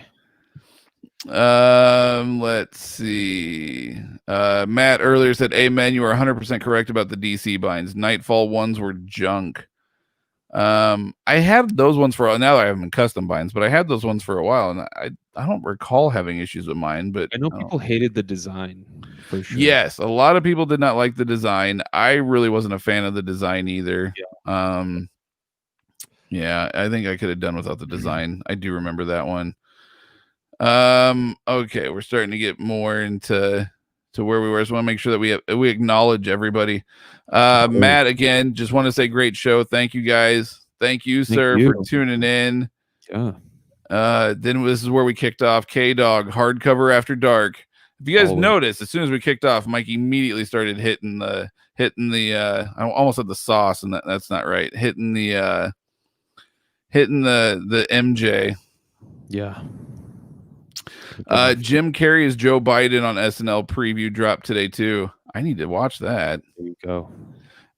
Ishmael, hey guys, have you read Strangers in Paradise? What are your thoughts on it? I haven't. It's one of those books that never appealed to me. Yeah, I would like to read it. I love Terry Moore. I've always wanted to get the hardcovers. I just never found them. So unfortunately, so much goodness to read. There's a ton. To read out there. Damn it. Maybe it's one of those things I'll finally get around to it. And I'll be like, God, why did I wait so long to fucking read this book? Definitely. Because I've heard amazing things. I've heard nothing bad at all. It just when I look at it and then I look at what I have to read and then I look at it, I'm like, I'd rather read what I need to get done on my backlog. I don't need to add to it anymore. Ishmael again, has DC given any indication that they will be releasing Absolute Swamp Thing Volume 3? No. Not to my knowledge. I haven't heard anything. I'm kind of off the radar. I haven't been paying attention as much in the Facebook rooms anymore, but Yeah, we're gonna be stuck with the first 2 volumes with no third volume in sight. I'm sure. That's why you custom bind them like me, sir. Come on, man. Absolute. Well, no, I feel you. The absolutes are nice, but you're not going to get a completed series. Yeah, that's why custom binding does come in handy. Yes, sir. Hey, Zeus, Kevin Conroy telling you where to turn left. Sign me up. Dude, I'm telling you, it's amazing. K-Dog said that he had it. It got annoying, and he had to change it back. Okay. I don't use it that much, I guess, because I don't do a whole lot of driving anymore because I'm working from home now. But I guess I could maybe see, but I don't know. I wouldn't use it enough, I guess, to get annoyed by it. When I use it, it's kind of like Okay. Would it be like, oh, the Riddler's turning right at the next light. We should catch him. By the time you finish that sentence, you've already passed it. I've only used it, like I said, I don't use it very often. Gotcha. And sometimes I don't need to use it at all. I just do it because it's fun. Sure. Like I'm driving home, like I know how to get to my house, but I'll still do it anyway, just because it is fun. Because he really, like Kevin Conroy does come on and he'll say, all right, and 300 feet, turn left. And I'm like, all right, this is cool, dude. I'll turn left. Turn right. You are almost to your destination. And I'm like, all right. Yeah. It's fun, dude. I don't know. Sure. I recommend it. See if you can get it in Canada. It's great. Or Mark Hamill Joker would be awesome. He will always be my Joker. Agreed. I'm actually really excited to hear Mark Hamill Skeletor in the new Masters of the Universe that Kevin Smith is doing. Should be fun. Matt D, we need those boys definitive editions back. Would have been a good idea to reprint those. I mean, with the show. Well, you know what I did? I tried. I love the show. Love the show. Tried reading the comics a few years back. Could not get into them. The comics are very different from the show. Like they're similar, but they're very different. Yeah, the hardcover comic mug. Oh, that reminds me. We have new shirts. Yeah, we do. Look at that. Fucking sexy logo. And then I also got, Christoph, the man. And then I also got a new hoodie in too. It's all black with the red logo. But yeah, no, I love this new shirt. It's like one of my favorite. It's like this navy blue with like the white logo. I love it. It looks great. So if you guys want one, hit us up. Or a mug. We got mugs. I got the black with the gray. It's actually green, but it looks gray on his camera for some reason. Canadian then we each got our mugs. I'm so glad these turned out the way they did. I was seriously afraid they weren't going to look right. And they got yours to you fast as hell. Within a week. Yeah, really quick. Brant, maybe Donnie Cates can do the DC Marvel crossover script for the film. I don't know if I want Cates doing anything other than creator owned.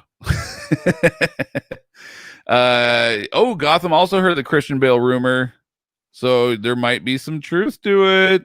I hadn't heard that. You were the one that broke it to me tonight, so there you go. They need to stop adding Batman into the Flash movie and just make it into the Batverse movie. No joke. No just kidding. Make Death Metal or Metal Knights. Yeah. Dark Knights Metal. It sounds like that's what they want to do. That would be kind of cool. I think it should be animated though. I don't know if it'd translate well to live action. I think it'd make a really awesome animated though. Yeah, agreed. That tie-in made me want a James Tynion written GLC title. Good point. Because he writes a bunch of Green Lanterns in there. And he writes amazing teams. Like his detective run is, like I said before, it's made me care about characters I never cared about before. Yeah. Yeah. So is this where DC ends Grant Morrison's multiversity idea? It's looking that way. I don't know. It so far it leaves an open thread for Multiversity 2, which I know is something Grant Morrison has been talking about. Hopefully after Green Lantern, because I think he's been doing Green Lantern with Liam Sharp for 2 years now, and they're going to wrap it up with this season 2, as they've been calling it. So we'll see what happens after. Grant Morrison's one of those guys where he's like, yeah, I'm done writing monthly comics, and then a year later he's writing like 3 of them. So we'll see. I do what I want. I do what my DMT trip tells me to do. Exactly. Keep doing exactly that. He does the ayahuasca and the snake tells him to go write more shit. Grant, we know you're listening. Keep it going. I know you're a fan of the show. We know you love this show. Keep it going. Christoph, talking about customs, I have an opportunity to print absolute editions of any book I want by my local company, but this is gonna be a fully pirated thing. Should I do this? What are your thoughts? I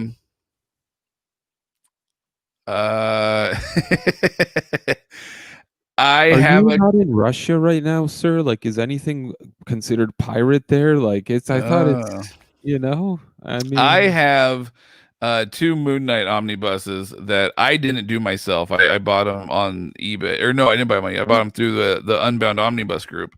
But they were the ones that this group were doing over in the UK when they were doing like these oversized Marvel books. So I mean, I do have, I guess you could say, some pirated books. But there is a way around that. So printing the books and shit is awesome. Thomas Judge has done it. We can't wait to get him back on the show because he's done it again, and he's going to show us some amazing shit that he's done. But there's a way around it where if you actually buy Humble Bundle, you actually get DRM free copies of the books. So depending on like the titles that you're doing and things like that, you might technically be able to do it legally. Depending, like for instance, I just bought the Humble Bundle for the boys. Not really so much for the boys, it was for all the other stuff, like the superpowers stuff, the Alex Ross superpowers. Because it also included like the Phil Hester Black Terror stuff, because I recently fell in love with the character Black Terror. So it includes all the Black Terror stuff, it includes all the superpower stuff, and it has a bunch of other things, which is why I bought it. But those are all DRM free. So if I wanted to, I could go out and take these 3 digital trade paperbacks of Black Terror, print them out to any size I want, and then get them bound and have like this Black Terror thing. And it's not pirating because they're DRM free. We bought like the whole entire Witchblade run DRM free from Humble Bundle. I've bought all 330 something issues of Transformers through the Humble Bundle. So I mean, there's, depending on the title, you're following along. Oh, I got all the humanoid stuff from Humble Bundle. Like there's a lot of things you can get through them and then do it, so it's not technically pirating, it's legal. So up to you. We'll just leave it at that. Also, I think if you're not trying to like mass produce them, correct, money off of it, usually it's not. Yeah, it's more, it's taken as more of a artistic approach, I guess you could say, and not a I'm gonna sell these on eBay and make a shit ton of money doing it. Exactly. Yeah. As long as your country's not trying to get tax money. Yeah. That's Matt, I did the same, and I had to start reading Snyder's Justice League just to get to Metal, and I think it's supposed to say halfway through. Well, go ahead. I will say Metal happens before Justice League, so read Metal before you read Justice League for sure. Christoph, with Death Metal, you have to go way back to the early '90s stuff like Obituary. Music joke for those that don't know. Mike's looking at me like, what's Obituary? Yeah. No, I know. I've heard Obituary. Yeah, it just took me a while. Damn, I'm on Snyder's Justice League issue 9, trying to crawl to Metal. With 40 plus comics to get through to get to Death Metal. Essex County is excellent. Oh, and hockey. It's about a family in hockey. That's true. It is about hockey. Have you read Underwater Welder by Lemire? I have not. Have you? I'm assuming you have. Fantastic book. Yeah, that's another one I need to add to my list, huh? Mm-hmm. Underwater isn't one of my favorites, but I did not give it a real try. Well, I haven't given it any tries. So Gotham Wallaceburg Bindery is actually close to Essex County, and Jeff Lemire has a great Legion of Superheroes custom bound set. A little connection for you there. There you go. Jeff Lemire, the wizard. He's a magician. Here you go. This one's for you, my man. K-Dog, what do you think of Morrison's Batman Omni Volume 3? I dug it. It's definitely, look, the reality of it is it's the weakest of the 3 volumes for sure. But we're talking about Grant Morrison's Batman. So it's like, compared to volume 1 and 2, it's like, okay, we're comparing it to Diamond and then like Diamond Plus. I mean, it's still gold, but it's the worst of the 3 for sure.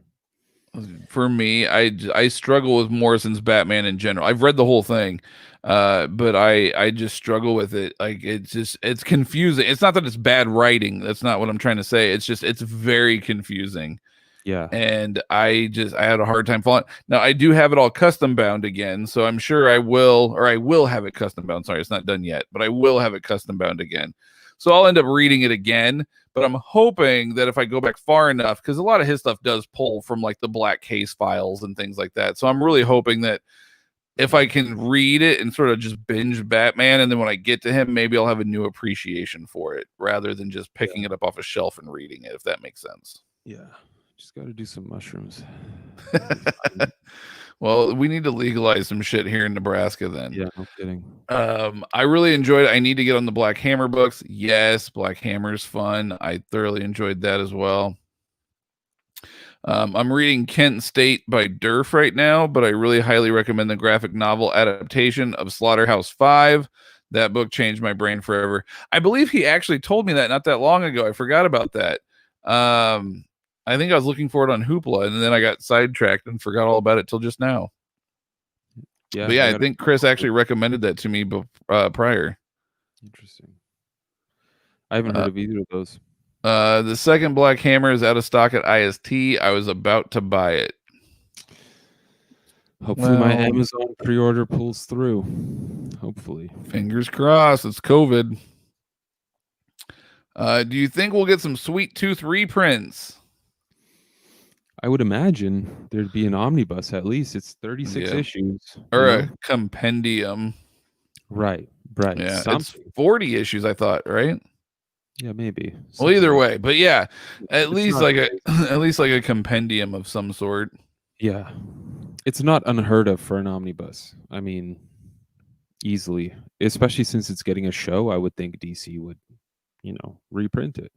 Makes sense. But it's going to be Black Label, not Vertigo. True. Because it was Vertigo originally, right? Right. Yeah. That's right. Yeah, it's going to say DC Black Label now, which that'll be weird. Seeing Black Label on, I haven't gone through all of it yet, so maybe it gets a lot darker. I mean, it's good, it's dark, and there's definitely some F-bombs, but seeing a Black Label on Sweet Tooth would just be weird. How have I not heard about this? Bad Idea? Oh, dude, yeah, no, Bad Idea they've really been pushing it this year, probably the last 6 or 7 months, I think, but just within the last probably 2 months is when they've really kind of ramped up and have really been pushing and doing interviews and releasing news articles and all this other stuff about it. So Matt Kent is actually working on a book called ENIAC, and I think that's going to be like their first big release is going to be Matt Kent's book. Yeah, which spells out Kane in reverse, but apparently that's not the case. That's just it does spell Kane in reverse. I pointed that out before. I was like, dude, it's Kane in reverse. I think we're gonna, but apparently they're saying that ENIAC, if I remember correctly, it's like it's like an acronym, like it stands for something. Yeah. So yeah, Nathan, Matt, have you gotten the Power Shazam hardcover yet? I have not, because that night I went to bed, forgot to order it. Woke up the next day, looked at it, and it's definitely interesting. It is something I do want in my collection. But then I was going out of town and I just never got back around to it. So I should probably do that within the next week or so. Because it did look really cool. I was actually flipping through digitally. I was kind of flipping through it just to see like the artwork, and I was just kind of looking at the style to see if I should. It's $35, but I was really kind of curious, and it actually did look really cool. Nice. Yes, unfortunately, Valiant has taken a big tumble. Reach. Well, you can thank DMG for that one. Mike, what are your thoughts on Zenith by Morrison? I just realized it's out and know nothing about it. I love it. It didn't make my top 10 Morrison list. Got a lot of shit for that on the video. Just like, Grant Morrison's written like 20 phenomenal comics. It's like I'm choosing 10 out of these 20 that I love. But either way, yeah, Zenith is fantastic. I think it was his first superhero work, like his first superhero comic. It's 2000 AD, all black and white. I think actually the last volume had some color in there as well. But it's Chris Truog who did Animal Man with him. So great art, great storytelling. It's sort of, he also gets to do like this 2000 AD Crisis on Infinite Earths, where he has this huge event where all these heroes from various 2000 AD comics come together. and fight off this multiverse threatening villain. Very cool. It's like the Meta Baron and shit shows up. Or no, you said 2008 No. It's like Judge Dredd. Yeah. It's like Judge Dredd shows up. And other characters, yeah. No other shit. Characters, yeah. It's very interesting. Very Dude, well done. I kind of want to read that. It's cool, man. Yeah, it's black. I mean, it's black and white. If you can get over that fact, it's, it is what it is. But I really liked it. He's like a teenager who's a superhero, and he's like, I don't really want to be like, I don't want to save people. I just want to make money and like be popular and like. He wants to be Booster Gold. I want to make music. Yeah, exactly. Yeah, it was Booster Gold before Booster Gold was a huge thing. Yeah. Interesting. It's a lot of fun. Black Hammer Volume 2 arrived for me today. What about you? Next week for me. A few days, maybe. Next week for you. Yeah. Hopefully next Tuesday, right? Yeah. That's exactly right. Cameron, what are your thoughts on Batman and Robin by Tomasi? It is hands down one of the best Batman stories I've ever read. I cried. I laughed. I went, what the fuck? I loved it. Everything. Yeah. Fantastic. And speaking of which, May 2021, Superman by Peter J. Tomasi omnibus has been solicited. A must buy as well. I mean, that is just pure gold. Yeah. I hope to one day meet Tomasi. Yeah, Tomasi writing father and son is like a match made in heaven. I mean, he just gets it. He just gets it. It's beautiful. Yeah. Yep. I will say, if you are not familiar with Morrison's run, please familiarize yourself prior to reading the Batman and Robin book, though, because at the time when I read it, I was not familiar with Morrison's run. I am now, obviously, but at the time I was not.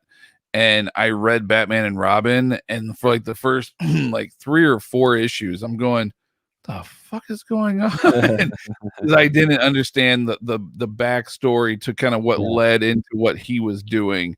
So you don't necessarily have to read Morrison's run, but just like wiki it, just make sure that you're familiar with what happened prior to reading it. It'll make a lot more sense for you, I promise. Yes.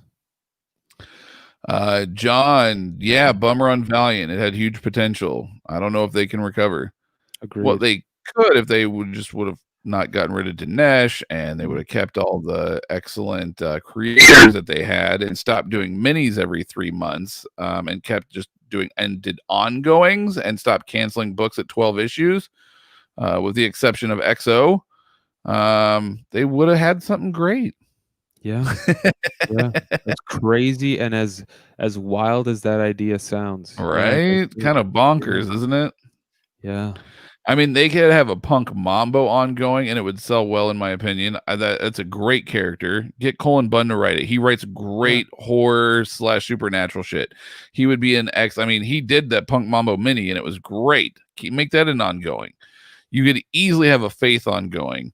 Faith is a character I never thought that I would enjoy reading. It's great. Jodie Hauser did an excellent job on Faith. I loved it. Get Joshua Dysart back in there. Yeah. Get Matt Kent back in there. Even Christos Gage, he did Ninja K, and I was like, oh, I don't know how I feel about this, because to me it's always Ninjak, right? Not Ninja K, but this book was Ninja K, and so I was like, I don't know how I'm gonna feel about this. Like, we'll see where it goes. And I absolutely loved it. Loved Ninja K. The mythology that he builds. Oh, dude, it's so good. But again, it lasted like what, 12 issues, 13? I don't remember what it lasted. It wasn't very long. Yeah, like 14, 16 at most. Yeah, it wasn't. Again, that could have been an ongoing. It seems like the only book that ever gets an ongoing is XO, and then they get to like 50 issues, and then they reboot it again. Yep. And they did that with Venditti. They did that with Kent. Now they're rebooting again. Like it's frustrating. And I mean, maybe they're not selling. I mean, like Quantum and Woody, especially that series had that could be an ongoing. But that was amazing. Like people just didn't read it for whatever reason. But Quantum and Woody was genuinely hilarious. and it was just a fun time. It was just a fun read. Archer and Armstrong, same thing. Yes. Well, I think the reason why people aren't picking it up though is because they, like you said, people are diving off. Like they can't trust what they're doing. They're falling off the rails. They're tired of minis. People do want to see ongoings. Even if you can't do physically, because like let's say COVID or let's say whatever, like what financially speaking, it doesn't make sense to do a physical comic.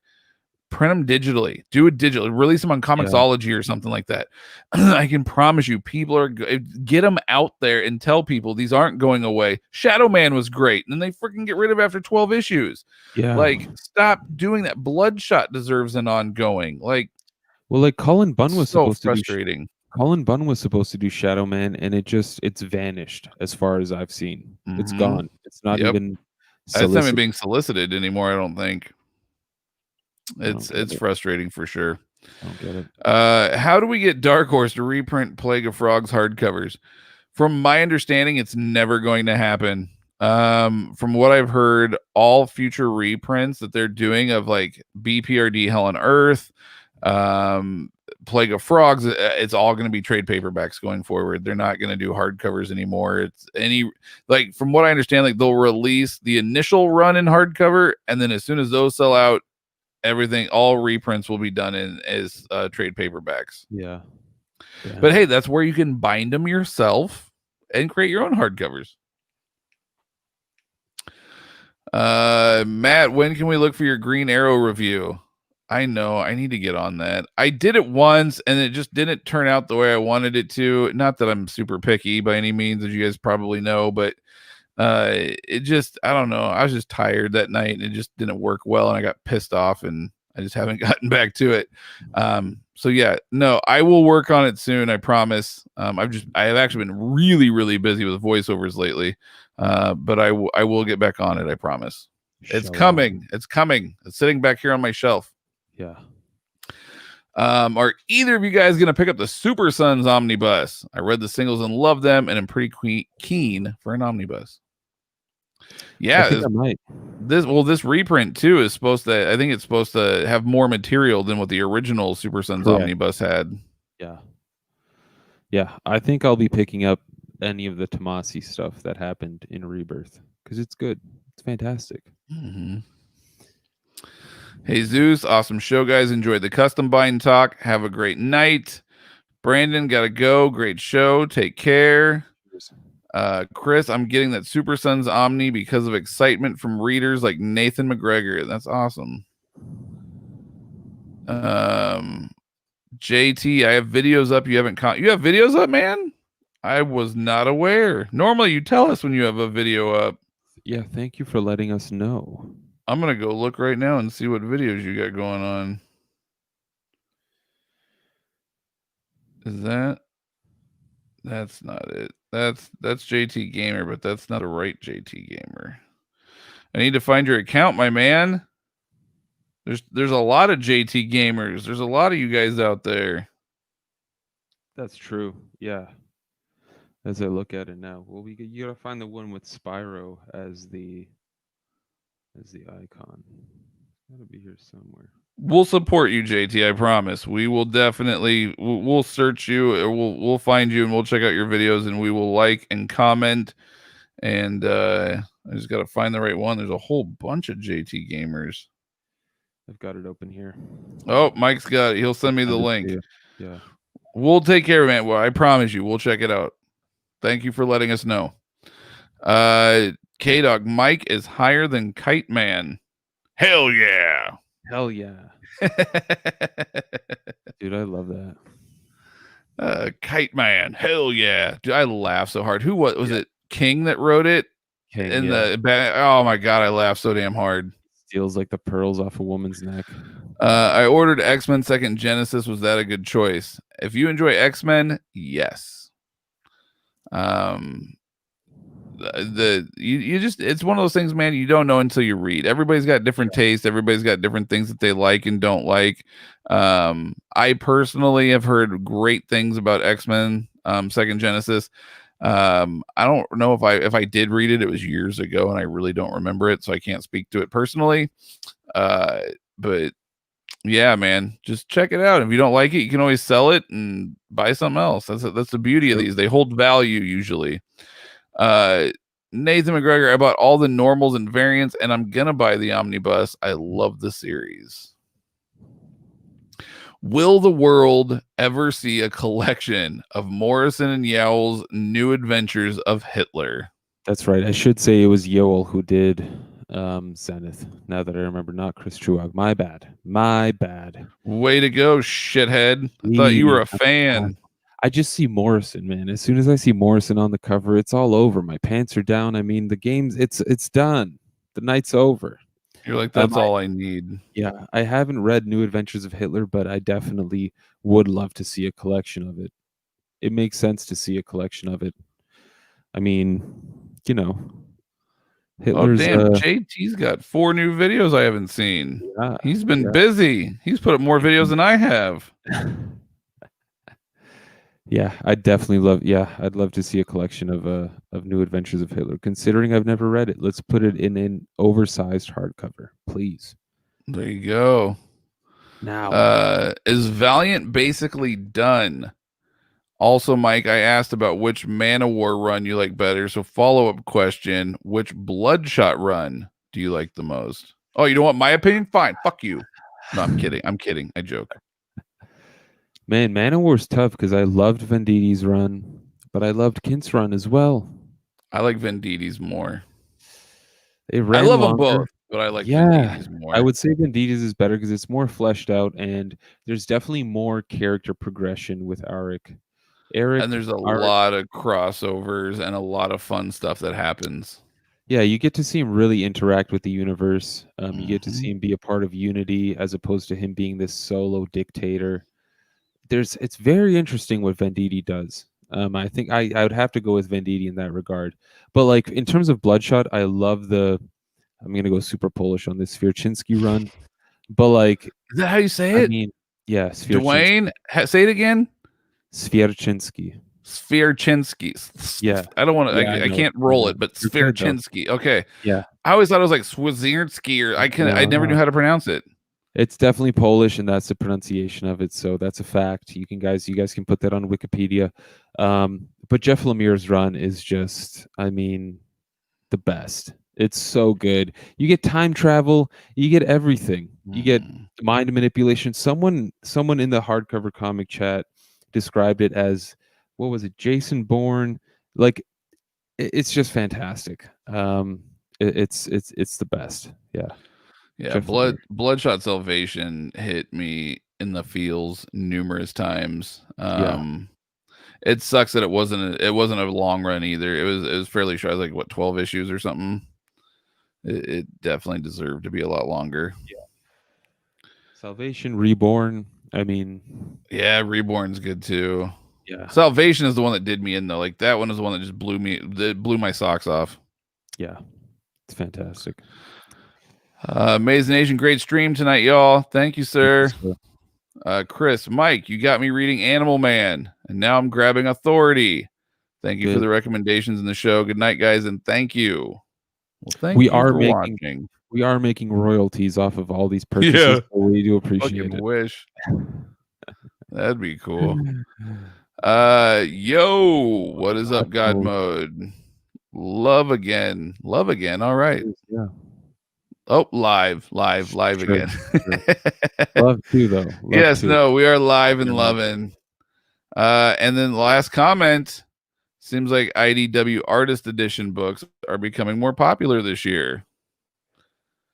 I think it's because they're probably going out of print and people want the prestige format, but 2, to say, hey, I have this massive coffee table book by whichever artist, and it's out of print, and look at me. Like it's the word I'm looking for. Status. It's a status thing, I think.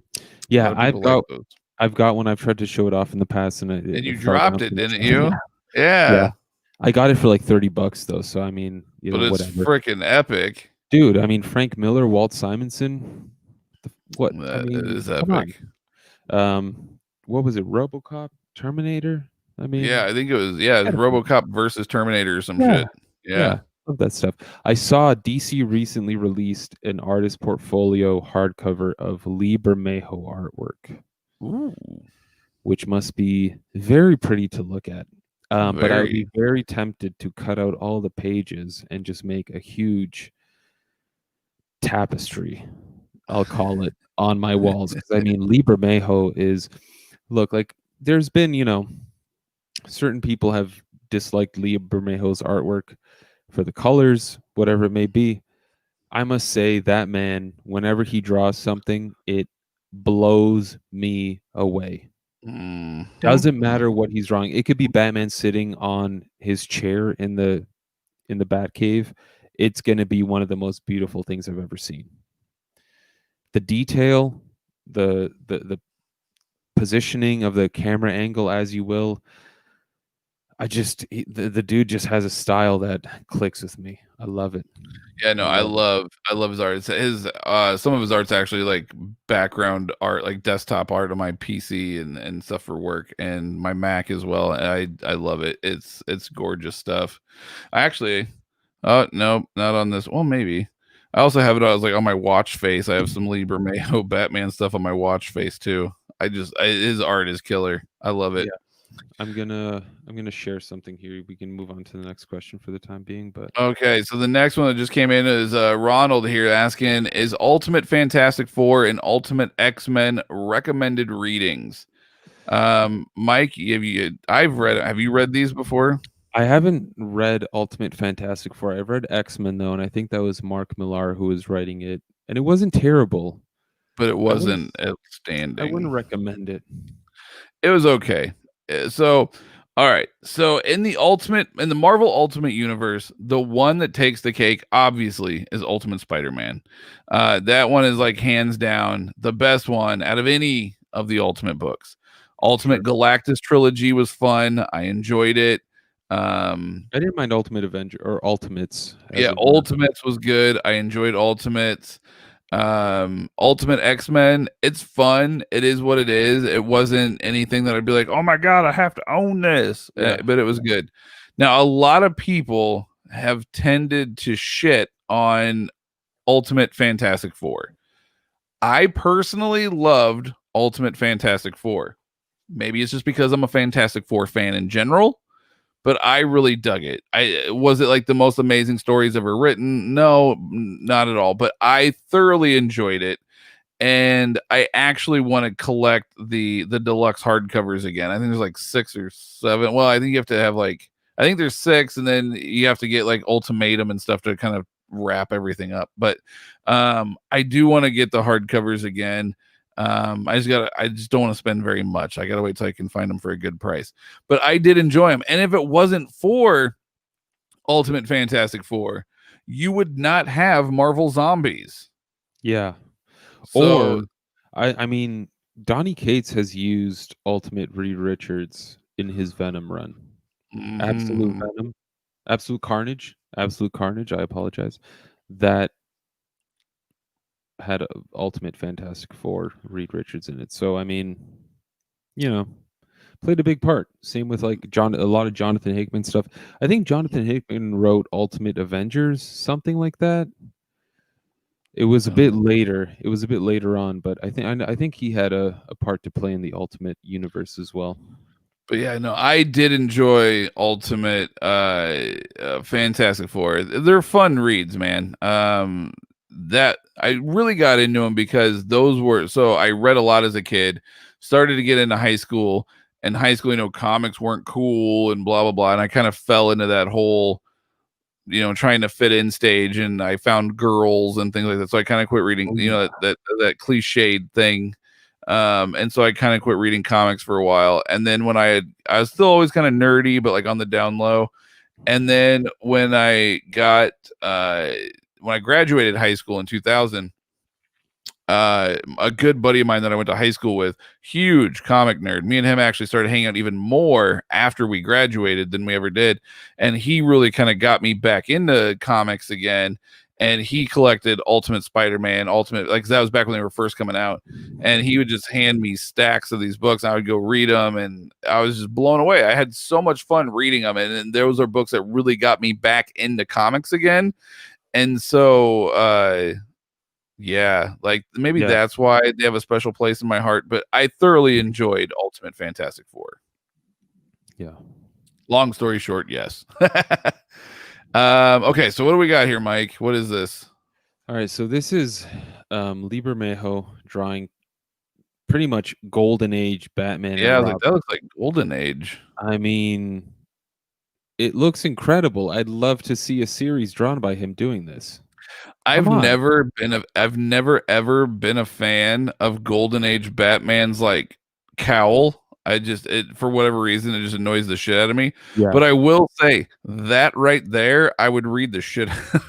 Yeah. Like that actually looks really good. I mean, he could have Batman doing anything. I mean, look at him just chilling on his Batmobile here, or sorry, on the ground. I mean, that looks insane. I could never do that in my life. I couldn't even trace that.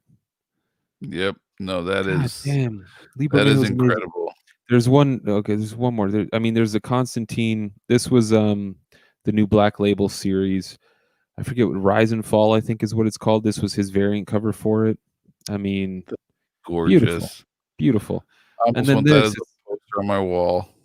It's like, dude, come on. Oh, that's a nice kind of. That's a little Batman 66 kind of homage there. I mean, he is so. Did you ever watch Batman 66? I've never watched it. I've read the comics though. Yeah. You've never seen the show? Oh my god, it is so good. I've seen clips. That's for sure. I don't know if you'll enjoy it now. If you were to watch it now, I don't know if you'd enjoy it as much. But like, I grew up on. I don't know. That was my introduction to Batman. I mean, I was in kindergarten. I was like 5 years old, and that was my introduction to Batman. God, that is so good. Styles have changed, but yeah, I can definitely appreciate where it came from. That's for sure. Well, there's also so one thing I've been doing. So I watched the show, and then lately I've been listening to Hollywood Babylon with Ralph Garman and Kevin Smith. And what they've been doing, because they can't do live shows really anymore due to COVID, they've been doing these Batman caped commentaries. Because I don't know if you know or not, but Ralph Garman is like the go-to expert on anything and everything Batman 66. Okay. Like he is major Batman 66 fan. His collection is worth like almost like $1 million. Like it is insane. And he actually later in life became friends with like Adam West and stuff. Like it was crazy. But anyway, so they're doing these Cape commentaries where like they'll watch each episode or each podcast. They watch 2 episodes of Batman 66 and they have it on mute so like they can talk and stuff through it. But then Ralph is like giving you all like these insane and just awesome like facts and like factoids and just random trivia knowledge and everything about the show. And so I was like, oh, I need to go back and like watch Batman 66. It's been a while since I've watched it. And I started watching it, and now knowing like what I know from listening to the show as I watch it, I'm like, oh, that's what he's like. It makes it so much more fun to watch the show.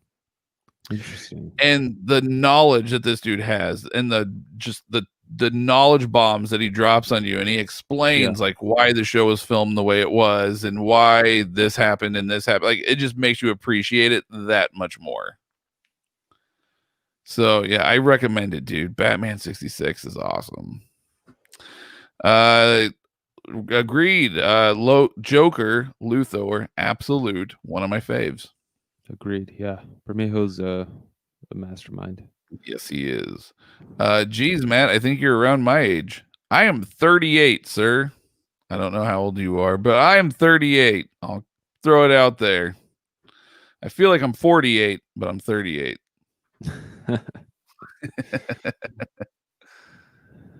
I'm an old ball. We'll see what happens 10 years from now. Well, hopefully 10 years from now, I'm about 70 pounds lighter And Oh, I got those. Oh, did you see that picture I posted in line chat? It is like the big muscle of the legs, and I was like, "Oh, this is Mike yeah. after leg day." Yeah, I want to look like that in 10 years. I'll go with it. Yeah, that's me for sure. That was disgusting. Yeah, it's a Oh bit my much. god, that was so gross. It's definitely photoshopped. It's got to be. You think so? Like, you don't think that's like a bodybuilder just like dehydrated as fuck? I don't know, man. It's a Because bit like much. they dehydrate themselves before a show to like make their skin tighter and like their I don't know. That was insane. Oh, that was so gross. For those that don't know, it was like a picture of a bodybuilder. Oh god, there it is. Oh my god, you can see all the veins. Yeah. He's definitely all natural. Definitely all natural. Yeah, there's no steroids involved there for sure.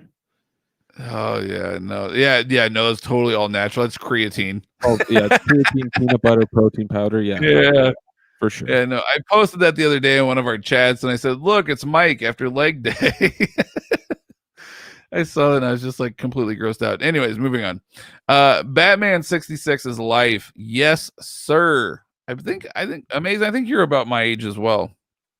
So yeah, you probably grew up watching it, like, you know, on syndication, like I did. I used to come home from school every day in kindergarten. I was like 5 years old. I would come home. Oh, I wouldn't go to my house. I'd go to my grandma's house. And my grandma, I don't know if she had a crush on Adam West or what, but she introduced me. My grandma was the one that introduced me to Batman 66. Wow.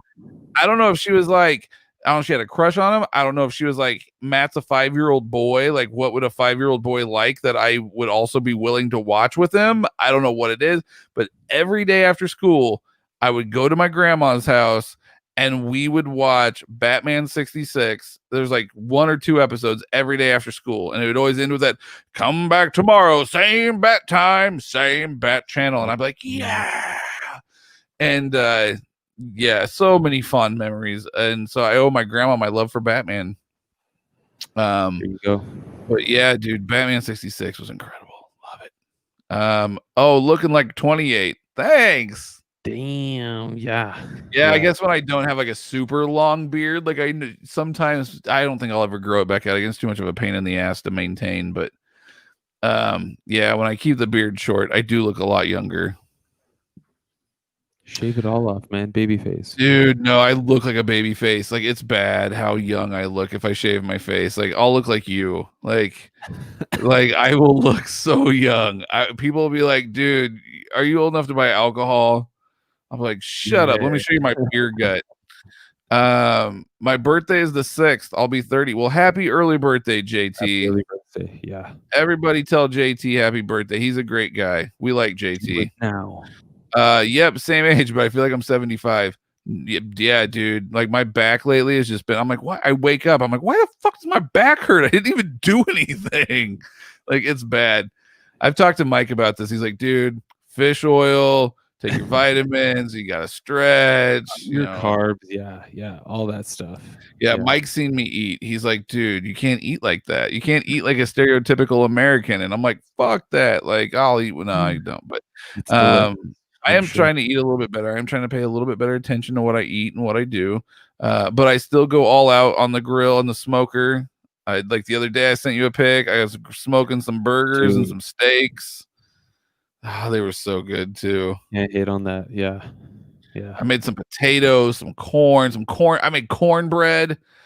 Like, that's Midwestern style right there. Like, that's cornbread farm boy deliciousness.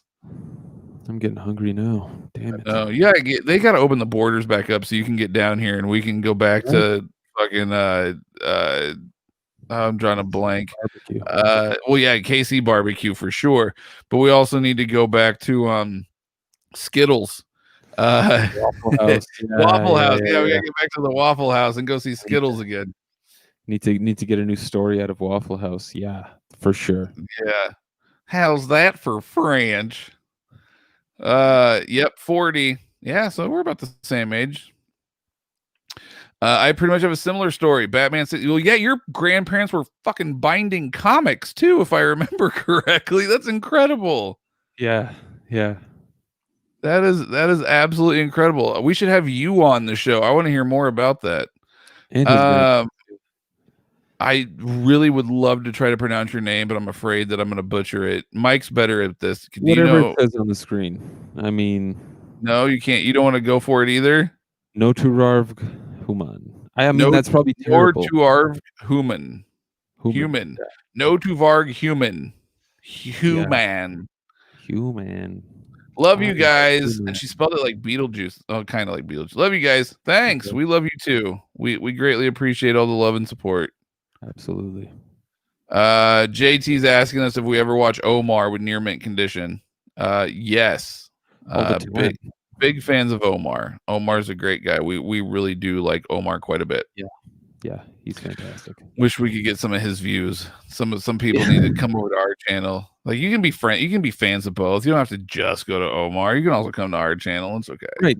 Even if we post a video a week before them, like you can check ours out before Near Mint posts one. Right. And I mean, you know, we talk about different things. He's releasing all the brand new shit because he has like the inside track. And he kind of goes on to some deep dives of like reading orders and stuff, whereas we bring more indie stuff, I would say, and custom binds. Like that's kind of our forte, is more indie-ish stuff and then custom binds. Yeah, for sure.